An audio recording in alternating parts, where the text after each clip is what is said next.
Esta semana en Bioemprendedores tenemos el placer de conversar con Álvaro López Medrano, fundador y CEO de Bitsfi Diagnosis, una startup con el objetivo de transformar el estándar del neurodiagnóstico mediante la creación de soluciones basadas en actividad de electroencefalografía usando patrones de conectividad cerebral. A través de su solución AdaKids, en tan solo 20 minutos que combinan una tarea cognitiva en ordenador con electroencefalografía de alta densidad y el uso de gorros semisecos, se obtienen datos que respaldan el diagnóstico del TDAH en niños. Estos datos se analizan posteriormente en la nube mediante algoritmos propios, generando un informe que indica la probabilidad y el subtipo de TDAH. Todo esto se realiza utilizando una técnica no invasiva, segura, rápida y fácilmente integrable en la práctica clínica. No te pierdas este episodio, el último del año, para conocer la historia de Álvaro, un ingeniero y emprendedor en serie que después de fundar una empresa en el sector de las telecomunicaciones ha decidido emprender en el ámbito de la salud con Bitsfi. Nos vemos a la vuelta de vacaciones con un nuevo episodio el 12 de enero. Así que mientras tanto recuerda suscribirte y valorar nuestro podcast en todas las plataformas para no perderte ningún capítulo a la vuelta de las vacaciones. ¡Empezamos! Solutia Life Sciences es la división de consultoría de selección especializada en perfiles del ámbito Life Science y Healthcare. Nuestro foco se basa en la detección, reclutamiento y selección para los sectores Pharma, Biotech, MedTech y Sanitario. Solutia Life Sciences. Soluciones al servicio de la salud. Bienvenido a Bioemprendedores. Álvaro, bienvenido a Bioemprendedores. Muchas gracias, Rosendo. Encantado de que Oye, me ahora, invitéis. fenomenal. Ahora, en micro cerrado, estamos hablando de cómo nos habíamos encontrado, Bioemprendedores y tu compañía, y todo viene por una conexión con Two Eyes Vision, que ha pasado por aquí por el podcast. Sí. Tenemos en común que invirtió el mismo fondo. Bueno, realmente los mismos fondos, porque coinvirtieron, yo creo que en el caso de Twice Vision también, Bullnet Capital y Centro para Desarrollo Tecnológico Industrial, el CDT, que pertenece al Ministerio de Industria. Y por ahí ha venido la conexión. Todas las coinvertidas, pues hablamos entre nosotros en algún momento y por ahí hemos llegado. Pues me encanta que los invitados se vayan recomendando entre sí y que vaya viniendo gente muy interesante al podcast. Le mandamos aquí un fuerte abrazo a Carlos y a Máximo, que los dos estuvieron aquí en el podcast, que seguro nos estarán escuchando. Sí, con Carlos he hablado mucho. Bueno, Álvaro, pues vamos a explicar vuestro caso, el caso de Bitsfi Diagnostics. Y la primera pregunta que te voy a hacer es, ¿qué es Bitsfi? Bitsfi es una empresa que tiene una solución basada en electrofisiología, en medidas de conectividad cerebral para diagnosticar trastorno por déficit de atención e hiperactividad, TDAH. Ajá. Para mejorar el porcentaje de éxito actual, que es bastante bajo en el diagnóstico tradicional de psiquiatría por síntomas. Ese es el objetivo de Bitsfi. Muy bien, ahora entramos en más detalle, pero antes, ¿de dónde viene este nombre tan complejo, Sí. Bitsfi? Sí, el nombre siempre lo pones sin saber las consecuencias que hay que deletrear luego las cosas, porque Phi, claro, PHI. Entonces, bits viene de bits por segundo, si quitándole el segundo, o bits de información, porque es un modelo computacional basado en teoría de la información de Shannon. Ahora entraremos en detalle, pero bits viene de cómo se mide la información, porque nuestra solución tiene que ver con cómo fluye la información de un sitio a otro dentro del cerebro. Y Phi viene de la letra mayúscula Phi griega, que es una I mayúscula y un círculo que rodea el palo vertical de la I mayúscula. Y entonces hay una teoría de Giulio Tononi, es un neurocientífico italiano que tiene teorías de conciencia, y él también utilizó teoría de la información de Shannon y bautizó su teoría Phi porque dice que el cerebro es un integrador de la información. Entonces la I de integración y el círculo que la rodea, como que integras esa información. Es una de las definiciones de consciencia, que hay mucha polémica sobre qué es la consciencia y si se puede matematizar. Una de las definiciones, que es la suya, es que integramos la información. No veas, estabais inspirados ese día. Y entonces, bueno, la verdad es que ha quedado un poco mal, porque parece que hemos copiado el nombre. Sí, el nombre la verdad es que lo hemos copiado. El suyo es un nombre científico, el nuestro es, diríamos, científico / comercial, porque es nuestro nombre comercial. Pero para mí fue lo más próximo a lo que realmente éramos, a cómo surgió Bitsby, que era aplicando teoría de la información a neurociencia. Muy bien. Pues vamos entonces a entrar un poquito más en detalle. Hablabas de que esto es electrofisiología, entiendo que es un EEG, un electroencefalograma, para el diagnóstico del TDAH. Exactamente. No tendría por qué ser electroencefalografía, de hecho empezamos con magnetoencefalografía. Cuando yo tenía el modelo computacional, me puse en contacto con el profesor Fernando Maestú, que es catedrático de Psicología Clínica en la Complutense, y me puse en contacto con él porque vi artículos de prensa en los que él hablaba de sus investigaciones en las que utilizaba magnetoencefalografía. Y yo necesitaba, para validar mi modelo computacional, neuroimagen. Pero desde un primer momento, el profesor Maestú me dijo que, aunque con magnetoencefalografía es con el que se obtienen mejores resultados en cuanto a resolución temporal y espacial, pero que ya la electroencefalografía, el EEG, estaba en un estado bastante avanzado que permitía ver prácticamente lo mismo que con magnetoencefalografía. Entonces, desde el punto de vista comercial, es mucho más rápido y más barato EEG que magnetoencefalografía o que resonancia magnética funcional, que pueden ser las otras técnicas. Entonces, si quieres tener un producto comercial, tienes que estar en EEG.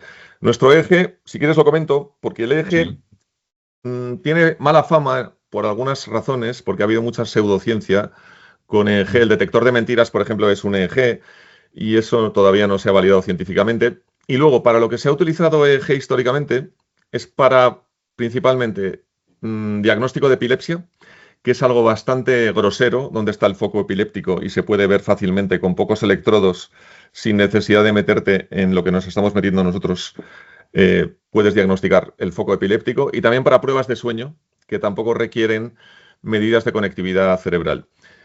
Lo que nosotros utilizamos es un EEG avanzado, son 64 electrodos, comparado con otros EEGs que tienen 6, 8 electrodos. Este tiene 64 electrodos y eso nos permite reconstruir las fuentes que están generando la señal que tú mides a nivel de sensor, y una vez que tienes las fuentes puedes medir cómo se están conectando entre ellas.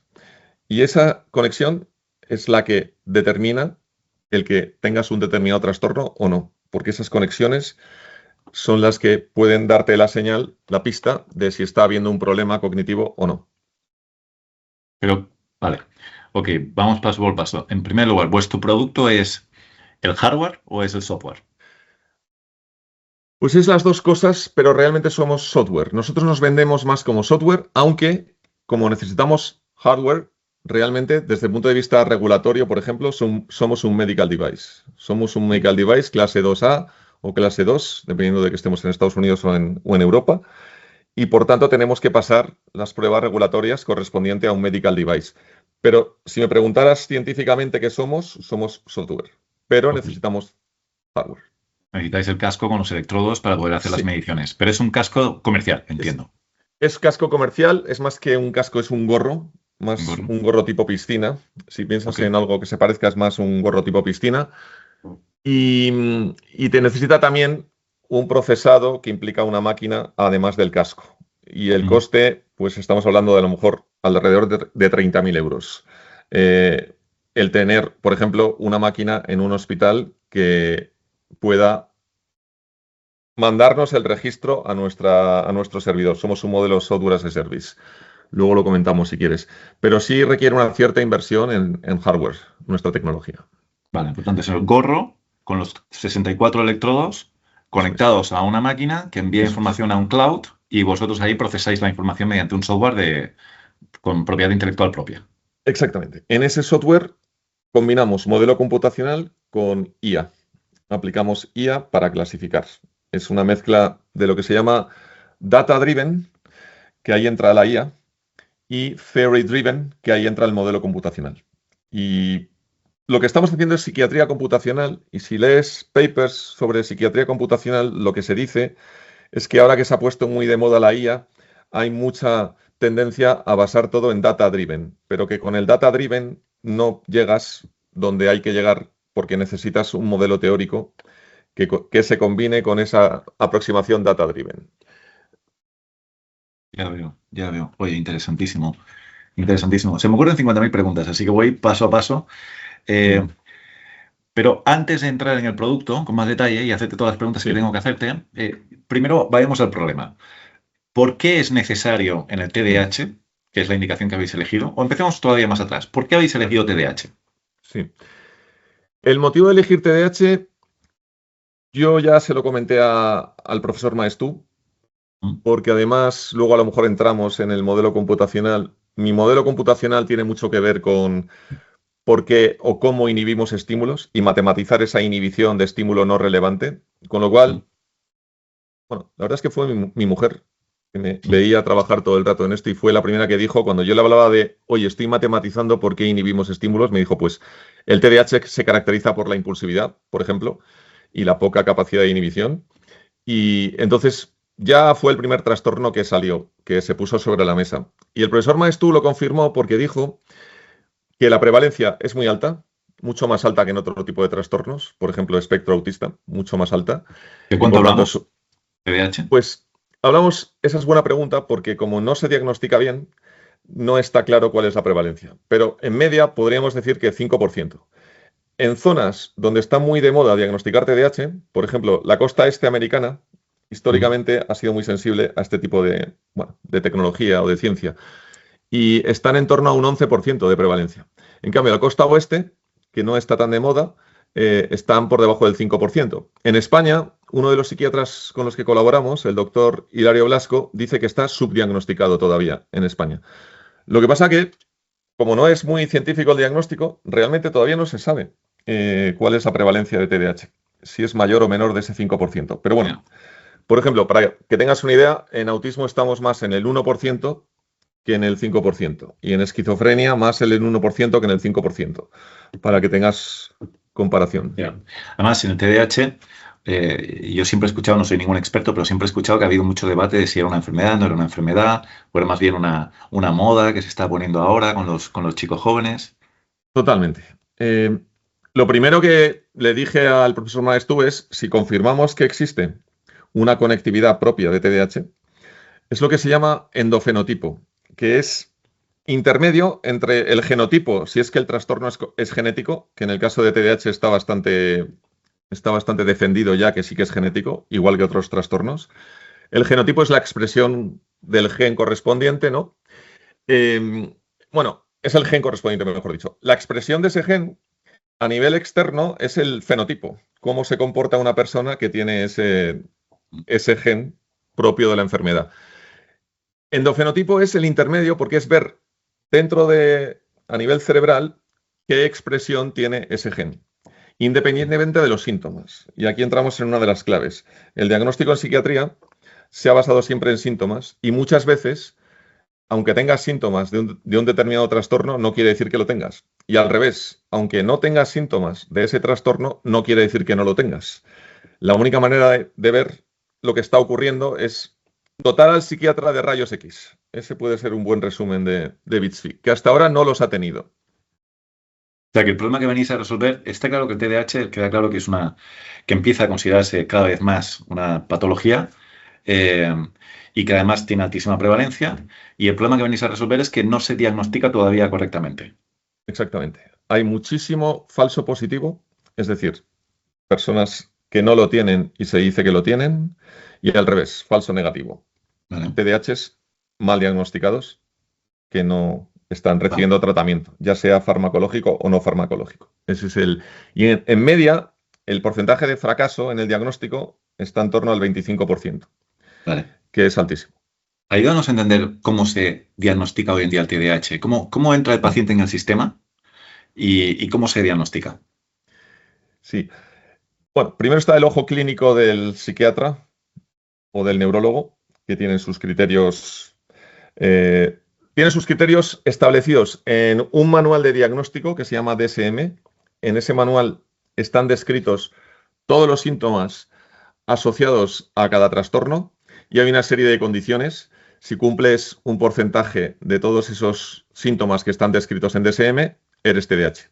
Y los síntomas tienen que ver con impulsividad, falta de atención, hiperactividad. Entonces el psiquiatra evalúa al niño por síntomas y compara con lo que tiene aprendido de DSM o con lo que pone DSM. Ese es el diagnóstico más, bueno, con menos tecnología, digamos. La tecnología que hay ahora mismo son pruebas diagnósticas. Hay una que se llama CPT-3, por ejemplo. Son tareas cognitivas a las que se somete al niño y en función del resultado de esas pruebas se tiene más información sobre si es TDAH, si no es TDAH, incluso sobre el grado de TDAH, porque ahí el psiquiatra puede ver, o el neurólogo, pues si tiene mucha hiperactividad o mucha inatención. Hay subtipos dentro de TDAH, aunque la tendencia actual de DSM precisamente es hablar más de espectro TDAH que de subtipos. Pero si quieres comentamos los 3 subtipos que hay. Sí, por favor. Que tienen que ver con el nombre. Los hay que solamente tienen falta de atención y entonces se dice que es TDA. Inatento, se dice. Los hay que solamente tienen hiperactividad y los hay que son combinados, que tienen las dos cosas. Entonces, bueno, sobre esto hay muchas teorías, pero así, un dato interesante, se dice que la niña inatenta, que no es hiperactiva, pero es inatenta, esa pasa muy desapercibida. Y hay muchos casos de famosas, de niñas, adolescentes, bueno, ya mujeres famosas. Por ejemplo, Simone Biles, la gimnasta, es un caso de TDAH inatenta no diagnosticada y que ella misma dice que le ha causado muchos problemas en su vida el no ser diagnosticada. Suelen ser niñas de alta capacidad, no siempre, pero suele ir unido. La que pasa desapercibida, inatenta, suele ser de alta capacidad. Aunque no me gusta meterme mucho en temas clínicos porque no soy psiquiatra ni neurólogo, pero bueno, esto es de haber hablado con muchos y de haber leído, pues sí me permite un poco opinar. Paris Hilton también, de hecho Paris Hilton tiene una canción ADHD, que es el acrónimo en inglés. Hay muchos casos y una tenista, nunca me acuerdo cómo se llama, pero una tenista que ganó un partido en el US Open y cuando la entrevistan le da las gracias a su padre porque fue la que se dio cuenta de que era TDAH, porque ningún médico se había dado cuenta. Bueno, y luego salió en Le Monde salió un artículo que incidía precisamente sobre este subtipo de niña inatenta, ¿no? Entonces ahí hay un especial, hueco sin diagnosticar, digamos. Con este ejemplo que me pones, antes de que sigas, no parece que el TDAH sea un problema, más bien todo lo contrario, ¿no? Simbionte es la agencia especializada en empresas del sector de la biotecnología y la salud. Ayudamos a aumentar la visibilidad online y capturar leads a través de contenido, diseño y marketing digital. Bueno, a ver, esa es buena pregunta también, porque una vez más, esto lo he aprendido hablando con expertos, con Maestú en este caso, el profesor Maestú. Él siempre dice, bueno, no porque lo diga él, sino porque se sabe, el gen TDAH, que hemos dicho que es prácticamente seguro que es genético, y de hecho, esto es interesante, se diagnostican adultos, el TDAH adulto también existe, y se está empezando a diagnosticar ahora, porque los niños, los hijos, se diagnostican con TDAH. Entonces se deduce que el padre, efectivamente, levanta la mano y dice, pues que yo también lo era. Y bueno, se está viendo que mucho del fracaso escolar de hace unos años venía dado porque no se diagnosticaba TDAH, ¿no? Entonces, el gen TDAH, esto es una teoría, antiguamente el hombre primitivo necesitaba estar continuamente moviéndose en atención, cazando. Era un gen que venía fenomenal y eran los inteligentes del momento. Ahora, como han cambiado las normas y estamos sentados 12 horas en un pupitre, ese gen ya no viene tan bien, pero eso no quita que sean personas muy inteligentes y muy con capacidad inventiva. Es decir, que se ve que cuando al TDAH se le trata bien, surge una persona pues con muchísima imaginación y, bueno, Maestú también dice que son muy divertidos, que tienen un sentido del humor. Es decir, que el gen TDAH es una pena que produzca fracaso escolar porque el potencial es inmenso. Eso es una teoría que está bastante contrastada. ¿Y hay que medicar a la gente y tratar a la gente o hay que cambiar el sistema educativo? Bueno, a ver, ahí ya me meto en jardines. Eso, sí, a ver, lo del cambiar el sistema educativo, claro, siempre está ahí. Desde que yo estaba en COU, además, en lo que es ahora segundo de bachillerato, el Club de los Poetas Muertos, pues ahí te hace pensar si el sistema educativo debería cambiar completamente. Claro, eso no lo sé. Eso yo no soy docente ni profesor.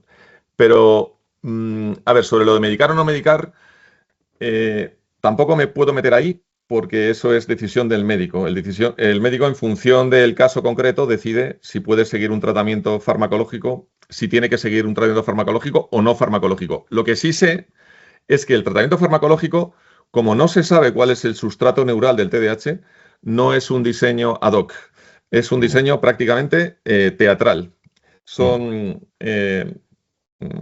Actúa sobre el sistema dopaminérgico y no se sabe exactamente por qué funciona. Funciona, metilfenidato, por ejemplo, funciona en muchos casos, pero realmente no se sabe qué está arreglando en el cerebro, porque la dopamina actúa en muchísimos procesos cognitivos y no es... De hecho, el doctor Cortese, que es uno de los Key Opinion Leaders en TDAH, publica en New England Journal of Medicine. Él siempre que escribe sobre farmacología del TDAH dice que estamos en la infancia de la farmacología del TDAH. Es decir, que no hay un diagnóstico ni mucho menos específico, perdón, no hay un tratamiento específico de TDAH y que es bastante teatral. Ya veo. Volvamos entonces a los diferentes tipos de TDAH. Nos estabas comentando un grupo, Paris Hilton, Simone Biles y la tenista del US Open, y ibas a continuar con otros casos. Sí, no, a ver, los casos más famosos que yo conozco, por lo menos, son este subtipo de niña inatenta. Vale. Para los otros subtipos no conozco. A ver, me entrevistaron en La Ventana, en la SER, y Franchino, el locutor, me dijo que había estado Paula Vázquez y había dicho que ella era TDAH. Entonces, bueno, la verdad es que cada vez hay más famosos que levantan la mano y dicen que ellos fueron TDAH en su momento y que ahora lo siguen siendo. Pero así más casos de famosos no te podría decir en este momento. Los subtipos son esos, eso sí. Y, a ver, por ejemplo, el hiperactivo, lo que dicen los psiquiatras es que es mucho más fácil de diagnosticar que el inatento. Lo que pasa que, lo que decíamos antes, muchas veces un niño es hiperactivo, pero eso no quiere decir que sea TDAH. Y eso es muy importante. Y ahí es donde entra el diagnóstico con conectividad cerebral, el diagnóstico con psiquiatría computacional. En esos casos que aparentemente lo son. Incluso estas pruebas que pasan los niños, el CPT-3, por ejemplo, que he comentado antes, incluso conductualmente puede tener resultados igual de buenos el TDAH que el control, que el niño sin TDAH. Pero el esfuerzo cognitivo que le ha supuesto llegar a ese nivel es mucho mayor en el TDAH que en el control. Y por aquí van los tiros de nuestro biomarcador. Y esto también, una vez más, es el profesor Maestú el que nos lo ha dicho siempre y el que cuando vio nuestros resultados dijo, esto es lo que yo esperaba. Él, por ejemplo, es experto en diagnóstico precoz de Alzheimer. Se llama Mild Cognitive Impairment, MCI, es el acrónimo. Él es experto en esto. Y lo que se ve ahí es que antes de tener síntomas, por eso es tan difícil diagnosticar Alzheimer, porque se diagnostica ya en unos estadios muy tardíos, cuando ya hay placas de beta-amiloide. Diagnosticarlo antes es muy difícil porque no da muchos síntomas, los da de golpe. Y no da síntomas porque el cerebro, al ver que tiene vías de comunicación afectadas, compensa con otras vías menos eficientes, pero capaces de hacer el mismo trabajo. Y se cree que esa hiperconectividad para compensar vías dañadas es precisamente la que provoca las placas de beta-amiloide, que luego dan lugar al Alzheimer. Esta es la teoría de Maestú y de muchos otros. Y eso es lo que hemos visto nosotros en el ensayo clínico que hemos hecho.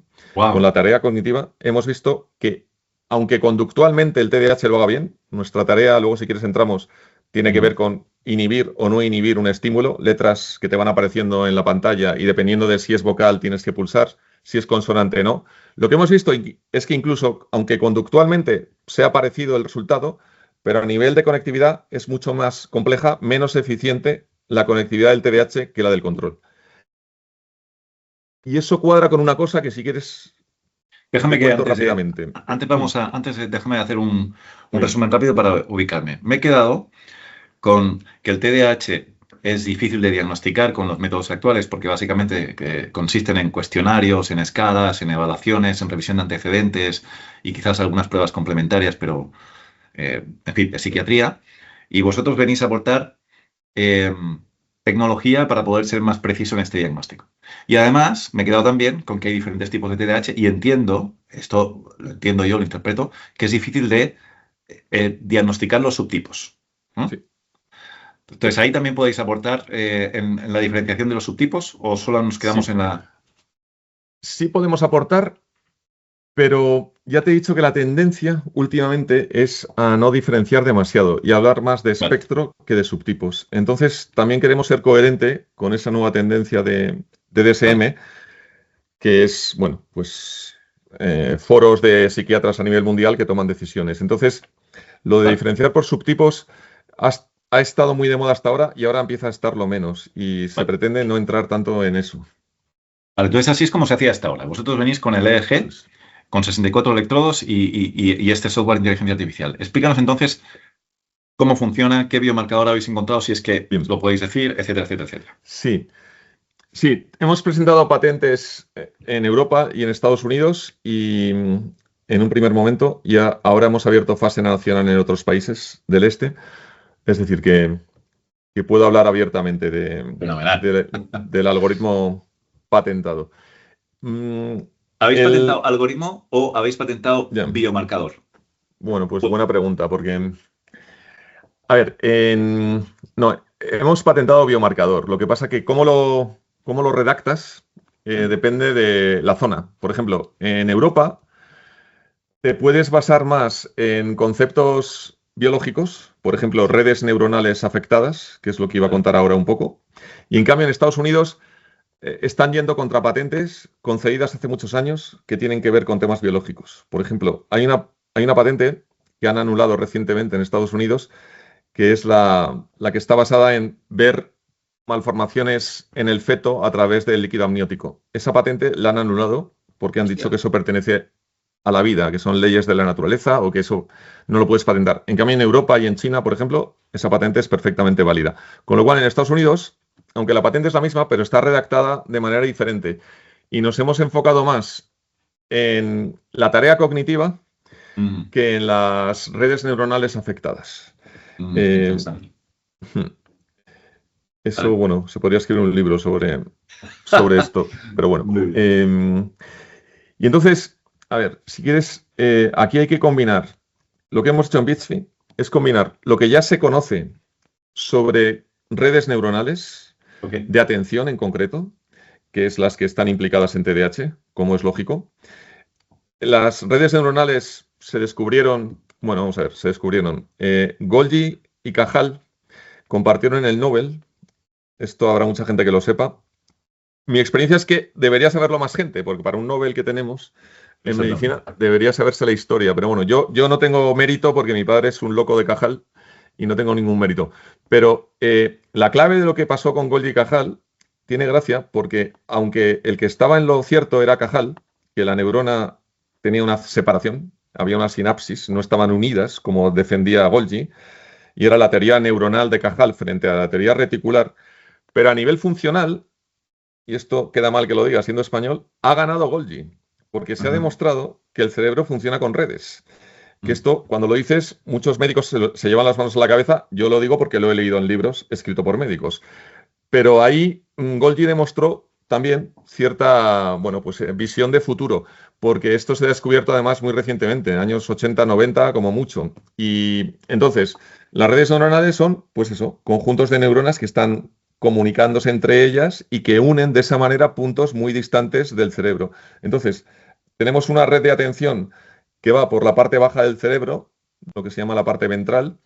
Esta red está apagada cuando estamos concentrados en un estímulo. Tú y yo ahora mismo la tenemos apagada. Y precisamente está apagada porque está filtrando todos los estímulos que no son relevantes para que estemos concentrados. Solamente se enciende esta red. Esto es un paper de Corbetta, un neurocientífico italiano, en 2008, que pasó a la historia por esto. Y esta red se enciende, se llama de reorientación de la atención, cuando llega un estímulo que se considera relevante. Si ahora, por ejemplo, llegara alguien y te llamara la atención, tú encenderías esa red y la clave es que esa red informa a la red dorsal, que va por arriba, y le dice hay que cambiar la atención a un estímulo novedoso. Entonces, una de las claves que Corbetta deja abierta, él propone una manera de comunicación entre estas dos redes. Una de las cosas que está abierta en neurociencia es cómo se comunican entre ellas estas dos redes. Una está en la parte baja y otra en la parte alta. Es decir, que de alguna manera tienen que mandarse información la una a la otra porque la una le dice a la otra cambia tu atención. Entonces, lo que hemos visto es que los controles utilizan una vía de comunicación mucho más eficiente entre estas dos redes, los controles, que los TDAH. Y en concreto, bueno, esto es algo bastante bonito porque históricamente los trayectos de materia blanca siempre se habla de la materia gris en el cerebro, como que es la parte importante y tal. Y esto lo he leído recientemente, los trayectos de materia blanca son quizá todavía más importantes porque son los que hacen que tengamos comunicación entre distintas partes del cerebro y sin eso no seríamos nada. Entonces, los trayectos de materia blanca históricamente han sido siempre horizontales, uniendo partes posteriores del cerebro con partes anteriores. Y esta es la comunicación que propone Corbetta para que estas dos redes hablen. Pero se descubrió en el macaco, en 2021, que hay trayectos de materia blanca verticales que son capaces de comunicar de manera vertical estas dos redes. Y eso es precisamente lo que hemos visto en los controles, que existe esa comunicación vertical y de hecho es una red nueva que se descubrió en el macaco y ha sido confirmada por el mismo grupo. Sani es el principal autor. Ha sido confirmada esta red vertical dorsoventral en el humano. Esa es la red que nosotros hemos visto que está afectada en el TDAH. Es el biomarcador de TDAH, que la red dorsoventral es un poco el resumen. ¿Y esto lo habéis visto vosotros con vuestro EEG? Sí. ¿Habéis confirmado esta teoría? Claro, pero lo hemos visto gracias a métricas de teoría de la información de Shannon, que es lo otro que te iba a decir. Lo que hemos hecho es combinar esto que ya se sabía recientemente, como has visto, porque el trayecto vertical se ha descubierto en esta década, y lo hemos combinado con poder medir de manera adecuada esos flujos de información. Y eso lo hemos hecho con una métrica novedosa de Shannon. Entonces, si quieres, explico un poco. Sí. La teoría de la información de Shannon la publica, por supuesto, el propio Shannon en el año 48. Supone un antes y un después para las telecomunicaciones. Todo lo que ahora es Vox Populi, ancho de banda, bits por segundo, espectro, lo funda él. Supone una revolución para las telecomunicaciones y todos los electrical engineers, todos los telecos del mundo lo estudian, pero también se aplica a otras ramas de la ciencia. Por ejemplo, a genética se ha aplicado para ver cómo se transmite la información en los genes y también a neurociencia. Por una serie de razones, que eso sí que sería largo de explicar, no se ha aplicado de manera eficiente. Y el principal culpable es el propio Shannon, que no quiso que su teoría se aplicara de la manera que es eficiente aplicarla en neurociencia. Shannon estaba más preocupado con promedios y con medir la incertidumbre media que tiene un sistema, pero no realmente con flujos de información, que es lo que hace falta en neurociencia. Y ahí es donde de una manera casual, si quieres, entro yo.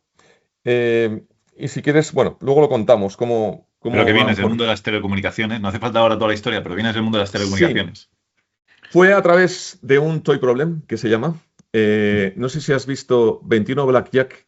Es una película Kevin Spacey. Bueno, ahora está un poco caído en desgracia, pero es un grupo de Harvard. Es una historia real. Es un grupo de Harvard que cuenta cartas y desbanca Las Vegas. Sí, buenísima. Esa es. Pues ahí, al principio de la película, aparece el protagonista y resuelve este toy problem, que es Monty Hall. El problema de Monty Hall, mucha gente lo conocerá. Era el equivalente a un 2-3 en España. Lo que pasa es que yo ya tengo muchos años y me creo que un 2-3 lo conoce todo el mundo. Bueno, es un acertijo en el que hay 2 cabras y un coche en 3 puertas. Y tú tienes que elegir una puerta. Y de las 2 puertas que tú no has elegido, el presentador te abre una de las otras 2. Él sabe dónde está el coche. Si tú has elegido el coche, tira una moneda y te abre al azar una de las otras 2. Si tú no has elegido coche, él siempre te abre la que no tiene coche, para que siempre quede oculto el coche. Entonces quedan 2 puertas, la que tú has elegido y la que él no te ha abierto. Y la pregunta es si te quedas o cambias. Y es un problema muy antiintuitivo porque todo el mundo piensa, incluido yo por supuesto, que es 50-50. Tienes que ser un genio para, como aparentemente es el de la película, para darte cuenta de que el resultado no es 50-50, sino que es 1/3 si te quedas y 2/3 si cambias. Ahí hay una simetría. Entonces, si aplicas teorema de Bayes, si aplicas teoría de la probabilidad a este toy problem, hay toy problems que han dado lugar a teorías científicas, que esto en España yo he visto que no está muy asumido, pero hay otro, dan lugar a teorías científicas muchas veces este tipo de acertijos. Entonces, aplicando teorema de Bayes, que es probabilidad condicionada, pues sí, te sale que 1/3 o 2/3, pero realmente no entiendes por qué. Entonces a mí se me ocurrió, como veía que ahí había un problema de flujo de información, que a una puerta no llegaba información, a la que tú has elegido no llega información, sigues en 1/3. En cambio a la otra sí que llega información, se reduce la incertidumbre de que haya coche en esa puerta. Entonces apliqué Shannon al teorema de Bayes y ese es el origen de nuestra métrica. que se llama Transfer Information Content. Y de ahí el salto a neurociencia vino de manera bastante directa, porque cuando buscas en Google Scholar, por ejemplo, este tipo de cosas, el concepto de neural coding, cómo codificamos nosotros la información en las neuronas, pues ya no estaba tan lejano. Y en concreto, lo que aporté fue en neurociencia hay información, se describe dos tipos de información. La que nos entra por los sentidos, por los ojos, por los oídos, se llama bottom-up, y la que nosotros generamos internamente para darle peso o no a esa información, la regulación contextual que se llama, eso es top-down information. Entonces, lo que faltaba en neurociencia era un modelo que desglosara el bottom-up del top-down, que matematizara bien uno y otro. Y en concreto, y esto fue también a través de Monty Hall, la clave estuvo en ver que siempre que aparece un estímulo, nosotros lo negativizamos o no. El top-down control implica bits de información negativos. Y esto sale directamente del teorema de Bayes y luego además se puede ver que lleva a las métricas de Shannon de toda la vida. O sea que a partir de esta métrica puedes llegar a la información mutua, que es una métrica de Shannon. O sea que... Entonces, la clave de nuestro modelo es que matematizamos el que, por ejemplo, cuando el niño... Bueno, voy a poner un ejemplo, Rosendo, que es el que pone Koechlin, es un modelo basado en Shannon al que le faltaba precisamente este desglose bottom-up, top-down. Okay. Esto, cuando se lo conté al profesor Maestú, me dijo, es que esta es una de las grandes deficiencias del modelo de Koechlin. Y Joaquín Fuster, no sé si te suena, es más conocido Valentín, que es el cardiólogo. Sí. Son dos hermanos muy brillantes, lo que pasa que en España es más conocido Valentín, pero en Estados Unidos probablemente sean los dos igual de conocidos. Joaquín es neurocientífico y contó Maestú que cuando presentó Koechlin su modelo en un congreso en Barcelona, Fuster le dijo, no estás desglosando el bottom-up del top-down en tu modelo. Y eso es clave en un modelo de neurociencia. Y entonces, pues lo que me dijo Maestú, y con tu modelo, eso está superándose. Y ahí, ahí es cuando ya decidí que la empresa la montábamos y que buscábamos financiación, porque históricamente lo que he hecho con mis empresas es siempre, después de años de soledad, digamos, ir a la universidad y que un catedrático de turno me confirme que tiene valor, ¿no? Entonces, Koechlin explica su modelo y de aquí vamos a entender la tarea cognitiva y nuestro modelo perfectamente. Cuando no había móviles, esto los más jóvenes se lo tienen que imaginar, en las casas sonaba el fijo, la probabilidad de que ese estímulo provocara la acción de mover la mano y coger el teléfono era máxima, porque además no veías quién llamaba. Entonces es un ejemplo de una información mutua entre estímulo y acción muy alta. En casa de un amigo, suena su fijo, la probabilidad de que cogieras su teléfono era mínima. Ahí estás anulando ese estímulo, contextualmente lo estás anulando. Otro ejemplo de cómo anulas un estímulo es, vas conduciendo, ves un anuncio de una televisión, si estás pensando en comprar una televisión, pero a pesar de que estés pensando en comprar justo esa, no te quedas mirando el anuncio porque estás conduciendo. Ahí estás negativizando los bits de información que te han entrado por los ojos, los negativizas y los regulas contextualmente, que es lo que pasa en casa de un amigo con su fijo. Es la variante contextual. Si tu amigo te dice que esta es la componente episódica, me voy a la cocina, si suena mi teléfono, por favor, lo coges, es mismo estímulo, mismo contexto, diferente episodio. Otra vez, el estímulo provoca la acción. Nuestra tarea cognitiva es hija de este ejemplo de Koechlin, son vocales y consonantes. Si es vocal, pulsas, si es consonante, no pulsas. Si la vocal es roja, tampoco pulsas. Esa es la variante contextual. Eso equivale a estar en casa de un amigo. Lo que antes sí que pulsabas, ahora te dicen, como es rojo, no pulsas. Y la variante episódica es, si la que es roja es una E, tampoco pulses. Perdón, sí que pulsas otra vez. Que es como coger el teléfono cuando tu amigo te dice, me voy, si suena mi teléfono lo coges tú. Entonces, si tú combinas esa matematización que eres capaz de hacer con ese modelo, porque todo esto que he contado de bottom-up, top-down, tienen sus expresiones matemáticas. Si tú combinas eso, el poder medir si ha habido transferencia de información de un punto a otro, con lo que se sabe de redes neuronales, tú puedes entender por qué se encienden y se apagan las redes, no solamente desde un punto de vista funcional, sino desde un punto de vista matemático. Al final, de lo que se trata es de tener modelos que expliquen matemáticamente qué está ocurriendo en el cerebro. Ese es el objetivo ahora mismo de la neurociencia, lo que se llama el neural coding o neural decoding también. Pero claro, me has dejado completamente flipado. O sea, has conectado los puntos de dos mundos completamente distintos, las telecomunicaciones y la neurociencia, que tendrán algo en común y ahora mucho más en común de lo que parecía antes de empezar el episodio. Los has conectado, has generado un algoritmo, lo has protegido, has encontrado un biomarcador y has desarrollado una solución que estoy entendiendo que es una tarea virtual que el paciente hace con vocales y consonantes y tú lo que mides es con un electroencefalograma ese flujo de información. Sí, mira, vamos a explicar ahora lo de la reconstrucción de fuentes, porque tiene mucho que ver con lo que has dicho. Realmente lo que tú estás midiendo es la expresión a nivel de sensores de las sinapsis que están teniendo lugar. La sinapsis es una corriente eléctrica que genera un campo electromagnético, que es lo que tú mides a nivel de sensores. Pero gracias a cómo ha avanzado el procesado de señal, y aquí entra lo de que teleco ahora ya no es lo que más de moda está, sino ingeniería biomédica. Lo que estudian los ingenieros biomédicos ahora mismo en mi escuela, por ejemplo, es este tipo de cosas. Tú lo que mides a nivel de sensor, puedes reconstruir las fuentes, que son las sinapsis, que están dando lugar a esa señal a nivel de sensor. Y una vez que tienes las sinapsis, en cada punto puedes ver cómo se hablan entre ellos puntos que están muy distantes, con métrica de Shannon, como la nuestra, que te permite ver realmente lo que estás midiendo, se puede entender muy bien. Lo que estás midiendo es cómo aumenta o disminuye la incertidumbre de una señal, otra que está lejos. Otra que está lejos informa y reduce la incertidumbre de ocurrencia de una señal. Si una señal ocurre con una probabilidad X, hay otra señal Y que está haciendo que esa probabilidad aumente o disminuya, que esa es una de las claves de nuestro modelo.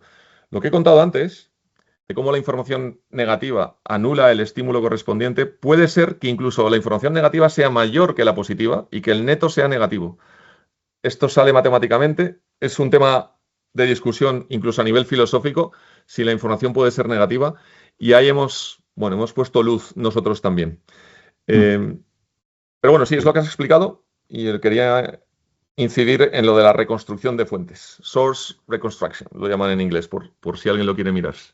Ok, en todo caso, para que yo lo acabe de entender, decías al principio que habíais confirmado que el TDAH era un fallo de comunicación en esa red dorso-ventral, en esa comunicación vertical que nos comentabas antes. Pero esto, ¿cómo se ve en la tarea cognitiva de vocales y consonantes? ¿Cómo ves ese fallo? Sí, pues por ejemplo, tú comparas conectividad, puedes hacerlo intragrupo o intergrupo.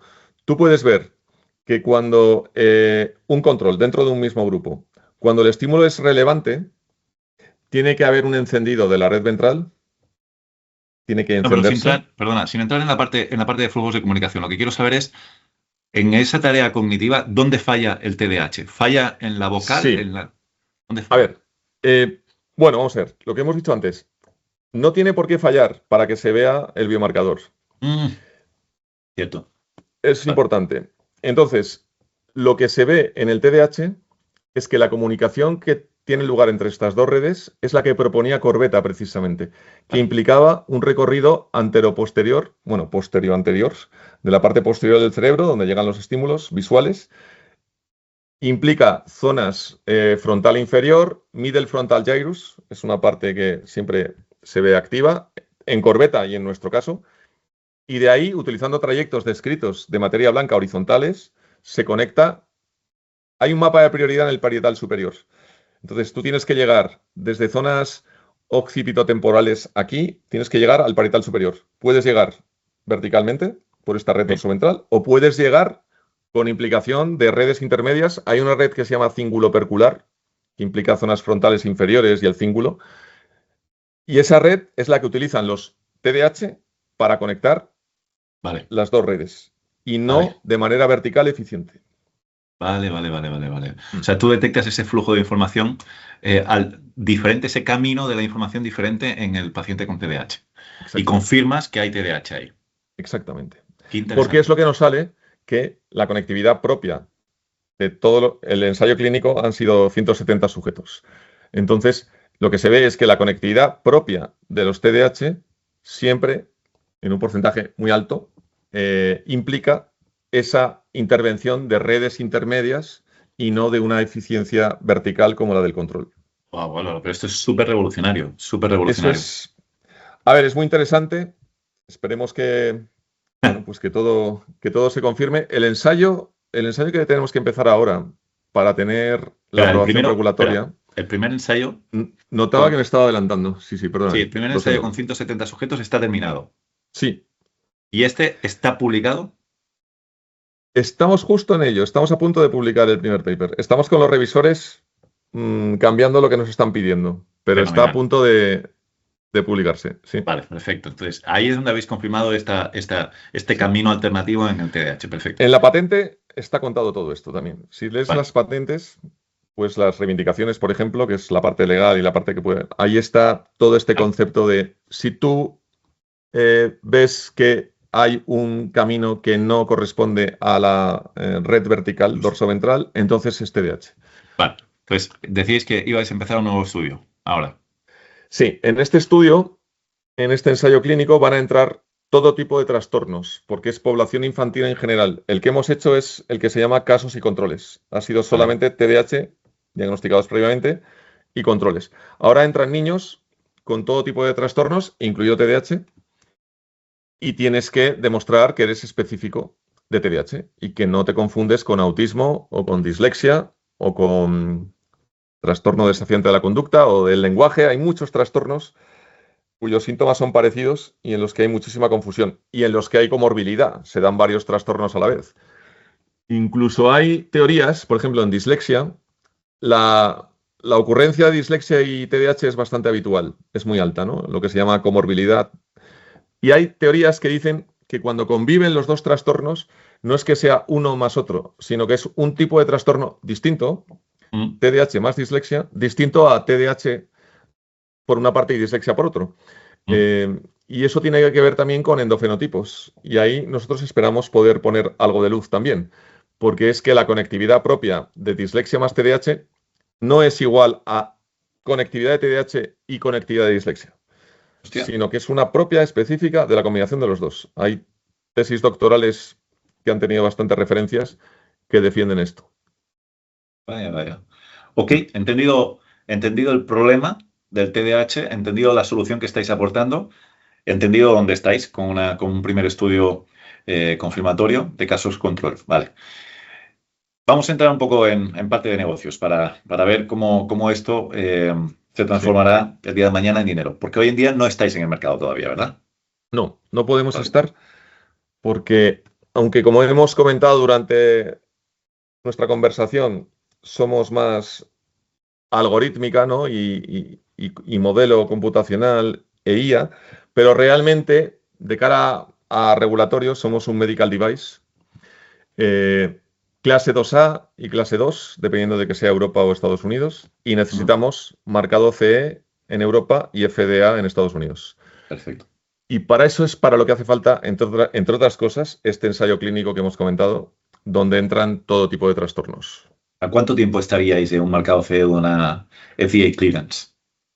El ensayo clínico lo vamos a empezar el año que viene y va a durar un año. O sea que tienes que pensar que final de 2027 podemos estar vendiendo en Europa.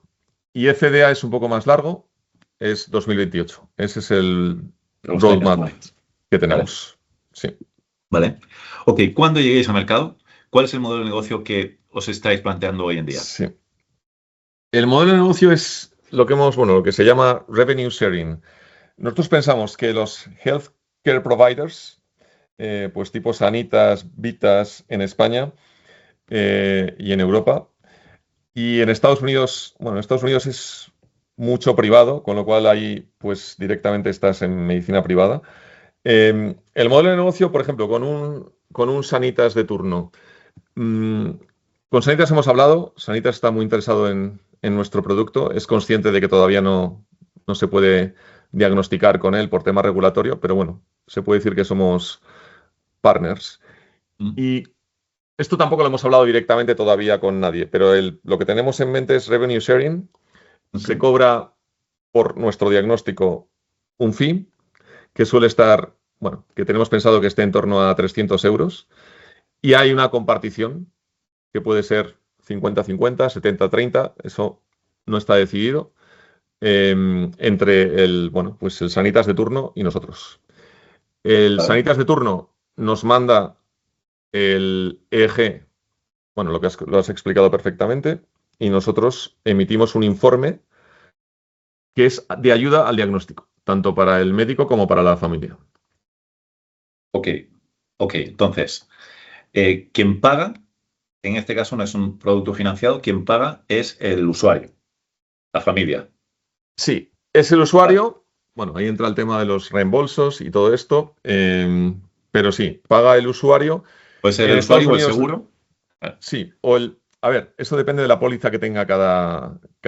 Nosotros esperamos recibir un porcentaje de lo que se cobre. ¿Cómo lo cobra Sanitas al paciente? Eso ya no está claro porque depende de las condiciones de cada asegurado.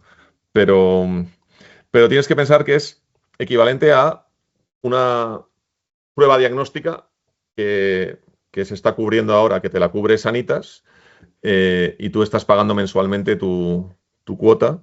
Y bueno, si lo estás pagando tú al final o Sanitas, eso ya es más discutible, pero que sería un modelo de prueba diagnóstica que te proporciona Sanitas. Vale, imaginemos que no está financiado, esto no entra dentro del seguro, el usuario, en este caso la familia, decide pagar 300 euros y hay un revenue sharing. Perfecto, entendido. Lo que quiero entender es quién paga la máquina, porque me has dicho que hay una máquina, Sí, hay un hardware, son 30.000 euros. sí, no, es muy buena pregunta porque, de hecho, bueno, es una de las cosas por las que pensamos que es más probable que esto sea aceptado o promovido por la medicina privada que por hospitales públicos, porque esa inversión de aproximadamente 30.000 euros que hace falta para procesar la señal que medimos con el EEG, esa inversión pensamos que la va a hacer mucho más un healthcare provider que un hospital público. Aunque si se impone y se demuestra que efectivamente ofrecemos un valor añadido importante, pues es muy posible que ya hospitales públicos también se animen. Pero por eso pensamos que esto es en principio más medicina privada, lo que se conoce hoy como medicina privada, que hospitales públicos. Esa inversión que has dicho. Entonces hay una venta también de equipo, hay una primera venta del equipo. Y después hay un revenue sharing sobre cada diagnóstico que se realiza con el equipo. Sí, lo que pasa es que lo que tenemos estimado es que el retorno de la inversión para el Sanitas de turno que invierte en el equipo, con 100 test ya amortiza la inversión. Y en torno a 7-12 meses habría un retorno de la inversión. Vale. Sí. Esto sería para el que comprara la máquina. Sí, porque la clave es, que no lo hemos comentado, pero es el impacto económico que supone el mal diagnóstico de TDAH. Reducimos el tiempo de espera.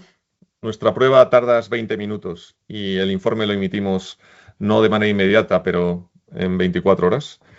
Entonces, el tiempo de diagnóstico, el tiempo que tarda el diagnóstico es mucho más pequeño con nuestro caso. El que reduzcamos el porcentaje de falso positivo y falso negativo ahorra muchísimo dinero al sistema y al Sanitas de turno, porque un mal diagnóstico, por ejemplo, hace que el niño vaya rotando entre diversos especialistas o tome fármacos que no tiene que estar tomando. El impacto económico es inmenso y eso se reduce con nuestra herramienta. Entonces, todo eso hace que el retorno de la inversión sea muy rápido. Entendido para el comprador, pero en este caso para el vendedor, que sois vosotros, para la compañía que tiene que generar unos revenues y tiene que generar una rentabilidad para los accionistas, lo habitual en equipos, al menos esto, te recuerdo, llevo una compañía farmacéutica, pero lo que yo he visto habitualmente en invitados que venden equipos es que cuando vendes un equipo, vendes el equipo y ahí puedes generar un margen o no, o venderlo a coste, ¿vale? O incluso lo puedes ceder a cambio de consumo o lo puedes ofrecer en formato de renting.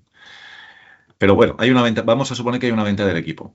¿Qué te iba a decir? Se me ha ido. Bueno, vendes el equipo. El equipo, mira, tanto el equipo como el gorro no tienen, o sea, no somos dependientes de un tipo de gorro o de equipo. Nuestro software, nuestro diagnóstico funciona en cualquier tipo de gorro EEG o de equipo de procesado de la señal. O sea, que no dependemos. podrían ya tenerlo el propio hospital, un equipo cualquiera, de otra Exactamente. compañía, etcétera. Exactamente. ¿No os planteáis vender vuestro propio equipo a los hospitales? No, no nos lo hemos Vale, planteado, la verdad. vale, entendido. Nosotros ahora estamos utilizando uno concreto, que es de una empresa alemana, bueno, están entre Holanda y Alemania. ANT Neuro es el gorro que utilizamos y su equipo de procesado de señal es el que estamos utilizando, pero no hemos. Sí, bueno, a ver, ellos, este tipo de empresas que tienen estos equipos, están muy interesadas en lo que se llama Cognitive Neuroscience. Ellos tienen los equipos para medir cosas, pero no tienen modelos cognitivos que les ayuden a entender lo que miden. Entonces, un partnership entre ese tipo de empresa y nosotros tiene mucho sentido, Claro. porque ellos van buscando este tipo de solución diagnóstica. Pero no hemos cerrado nada con nadie de momento, ni siquiera con los que estamos ahora mismo colaborando. Claro, yo entiendo que tú puedes, entonces, volviendo otra vez al modo de negocio, tú puedes vender el pack completo, vender el equipo, el contrato de mantenimiento que apoya el equipo y el software. Esto tiene una complejidad porque tienes que tener una fuerza de ventas o distribuidores, en fin, una serie de cosas. O bien cambias tu modo de negocio por completo y en lugar de ir al Sanitas de turno vas al fabricante de los equipos y le ofreces una funcionalidad a su equipo, ¿no?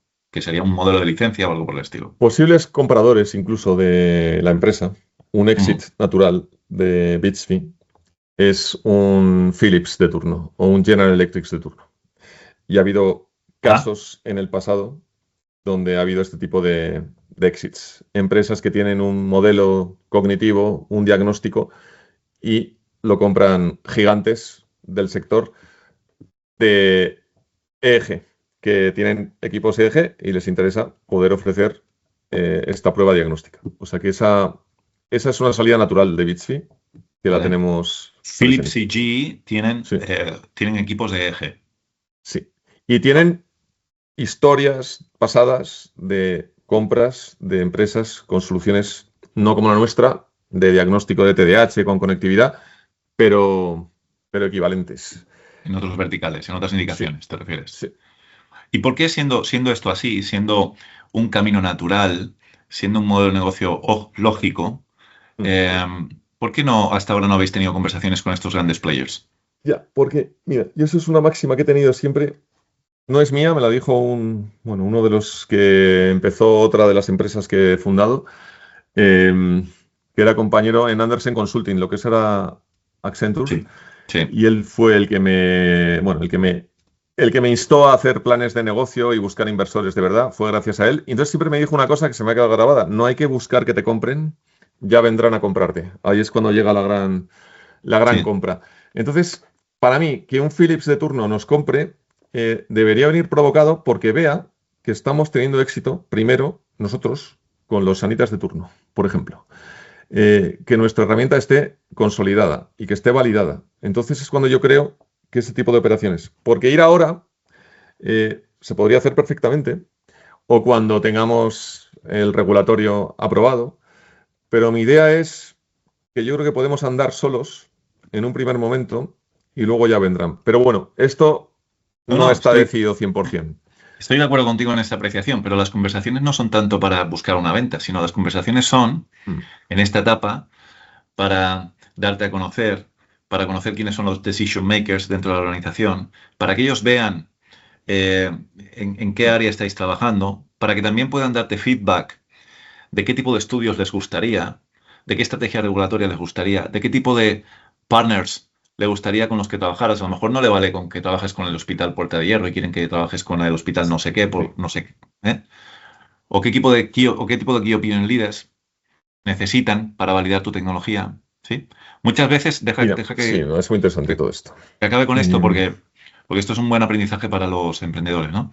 mm, Muchas veces estas conversaciones son muy importantes en estas etapas porque hablar con el potencial comprador te permite construir la sí, solución que el potencial comprador luego la quieres. más fácilmente podrá comprar, ¿no?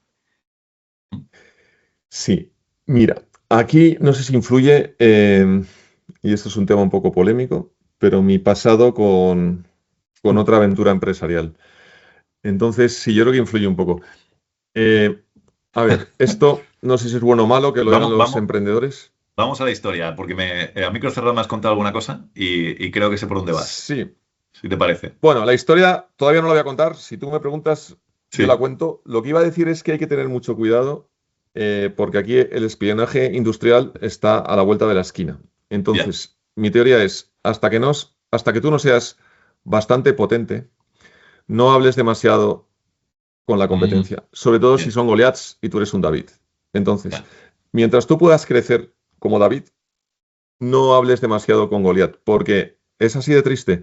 Y aparte de que luego tampoco es tan difícil copiar una solución. Hay una cosa que se llama Design Around, mucha gente sabrá lo que es. Sí. Tú veo que ya lo sabes. Diseñar alrededor de una patente no es tan difícil. Y eso a veces ocurre y no hay infracción. Y aunque tú demandes por infracción, pero ha habido un design around. Entonces, yo ahí soy bastante cauto y a mí me gusta siempre extremar lo que puedas hacer por ti mismo antes de hablar con el gigante de turno que te puede comprar o que te puede copiar. Ya, buen punto. Buen punto. Buen aprendizaje. Y luego veremos por qué ese es un buen aprendizaje que has tenido a lo largo de tu trayectoria. Vale, oye, más o menos entendido cómo serán los diferentes potenciales modelos de negocio cuando lleguéis. Ya lo validaréis a medida que os vayáis acercando al mercado. Y ahora tampoco vale mucho la pena hablar de cómo será ese go-to-market porque ni siquiera el producto lo tenéis terminado. Vamos entonces, si te parece, a hablar de la historia. ¿Sí? Me gustaría entender quién eres tú, Álvaro, que ha quedado claro que vienes de un mundo muy diferente al de la mayoría de los invitados, y cómo has llegado aquí. Sí. Mira, pues bueno, yo era el típico niño que le gustaban las matemáticas y la parte de ciencias, ¿no? O sea que mi bachillerato fue de ciencias ya. A ver, luego últimamente estoy quedando con compañeros de colegio que hacía 30 años que no nos veíamos y me han recordado, yo no me acordaba que yo decía que quería ser astronauta. Lo digo porque yo estudié teleco. A ver, lo de ser astronauta, sí, estaba Pedro Duque ahí, pero vamos, y lo decía cuando era pequeño, o sea, que no estudié teleco para ser astronauta. Pero bueno, era algo que me llama mucho la atención y de hecho yo dudé mucho entre aeronáuticos y teleco.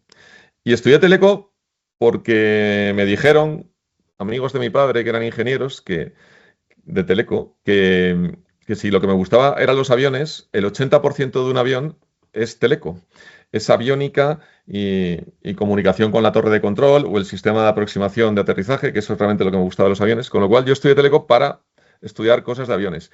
Pero la verdad es que me quedé un poco con las ganas y bueno, cuando acabé, trabajé 2 años en Andersen Consulting, en lo que es ahora Accenture, como he dicho antes, en Estambul. Hay que viajar, que el español viaja poco. Eso para mí es importante. Y entonces pensé que quería volver a estudiar algo de satélites o de espacio. Y entonces encontré la Universidad de Cranfield. Hay gente que la conoce bastante en España, sobre todo los aeronáuticos. Es un centro de investigación de la Royal Air Force en la Segunda Guerra Mundial y a raíz de eso nació el College of Aeronautics. Y yo estudié un máster ahí de, bueno, Astronautics and Space Engineering. Y cuento esto porque me especialicé en teoría de control, en Control Engineering, que los telecos no la estudiamos nada bien. Y eso fue una oportunidad cuando volví a España, porque pensé que aplicando conceptos de ingeniería de control a móviles que están controlados en potencia, porque se molestan entre ellos, hay tecnologías móviles, la mayoría se llaman limitadas por interferencia. Y ese fue el origen de la primera empresa que fundé, que es lo que se conoce como cross-pollination, lo de polinizar otra flor que no es la tuya, llegar con conceptos de un área a otra, ¿no? Eso a veces produce, que es un poco el caso de Bitsy. El caso de Bitsy es llegar con conceptos de teoría de la información a neurociencia, ¿no? Pues la primera empresa fue llegar con conceptos de ingeniería de control a tecnología móvil. Y presenté patentes, fui a la universidad también, a mi antiguo catedrático de móviles, y por eso he dicho antes todo lo que he dicho, porque durante 10 años parecía que la cosa iba muy bien, firmamos acuerdos comerciales, probamos la solución, lo que se llama el proof of concept de la tecnología, que eso es muy importante. Desplegamos la solución en red comercial de Vodafone en antenas de Huawei de Madrid, incluido un partido en el Calderón. Se vio que reducíamos la interferencia y que aumentaba la capacidad. Un 20% más de móviles entraban en el partido del Calderón.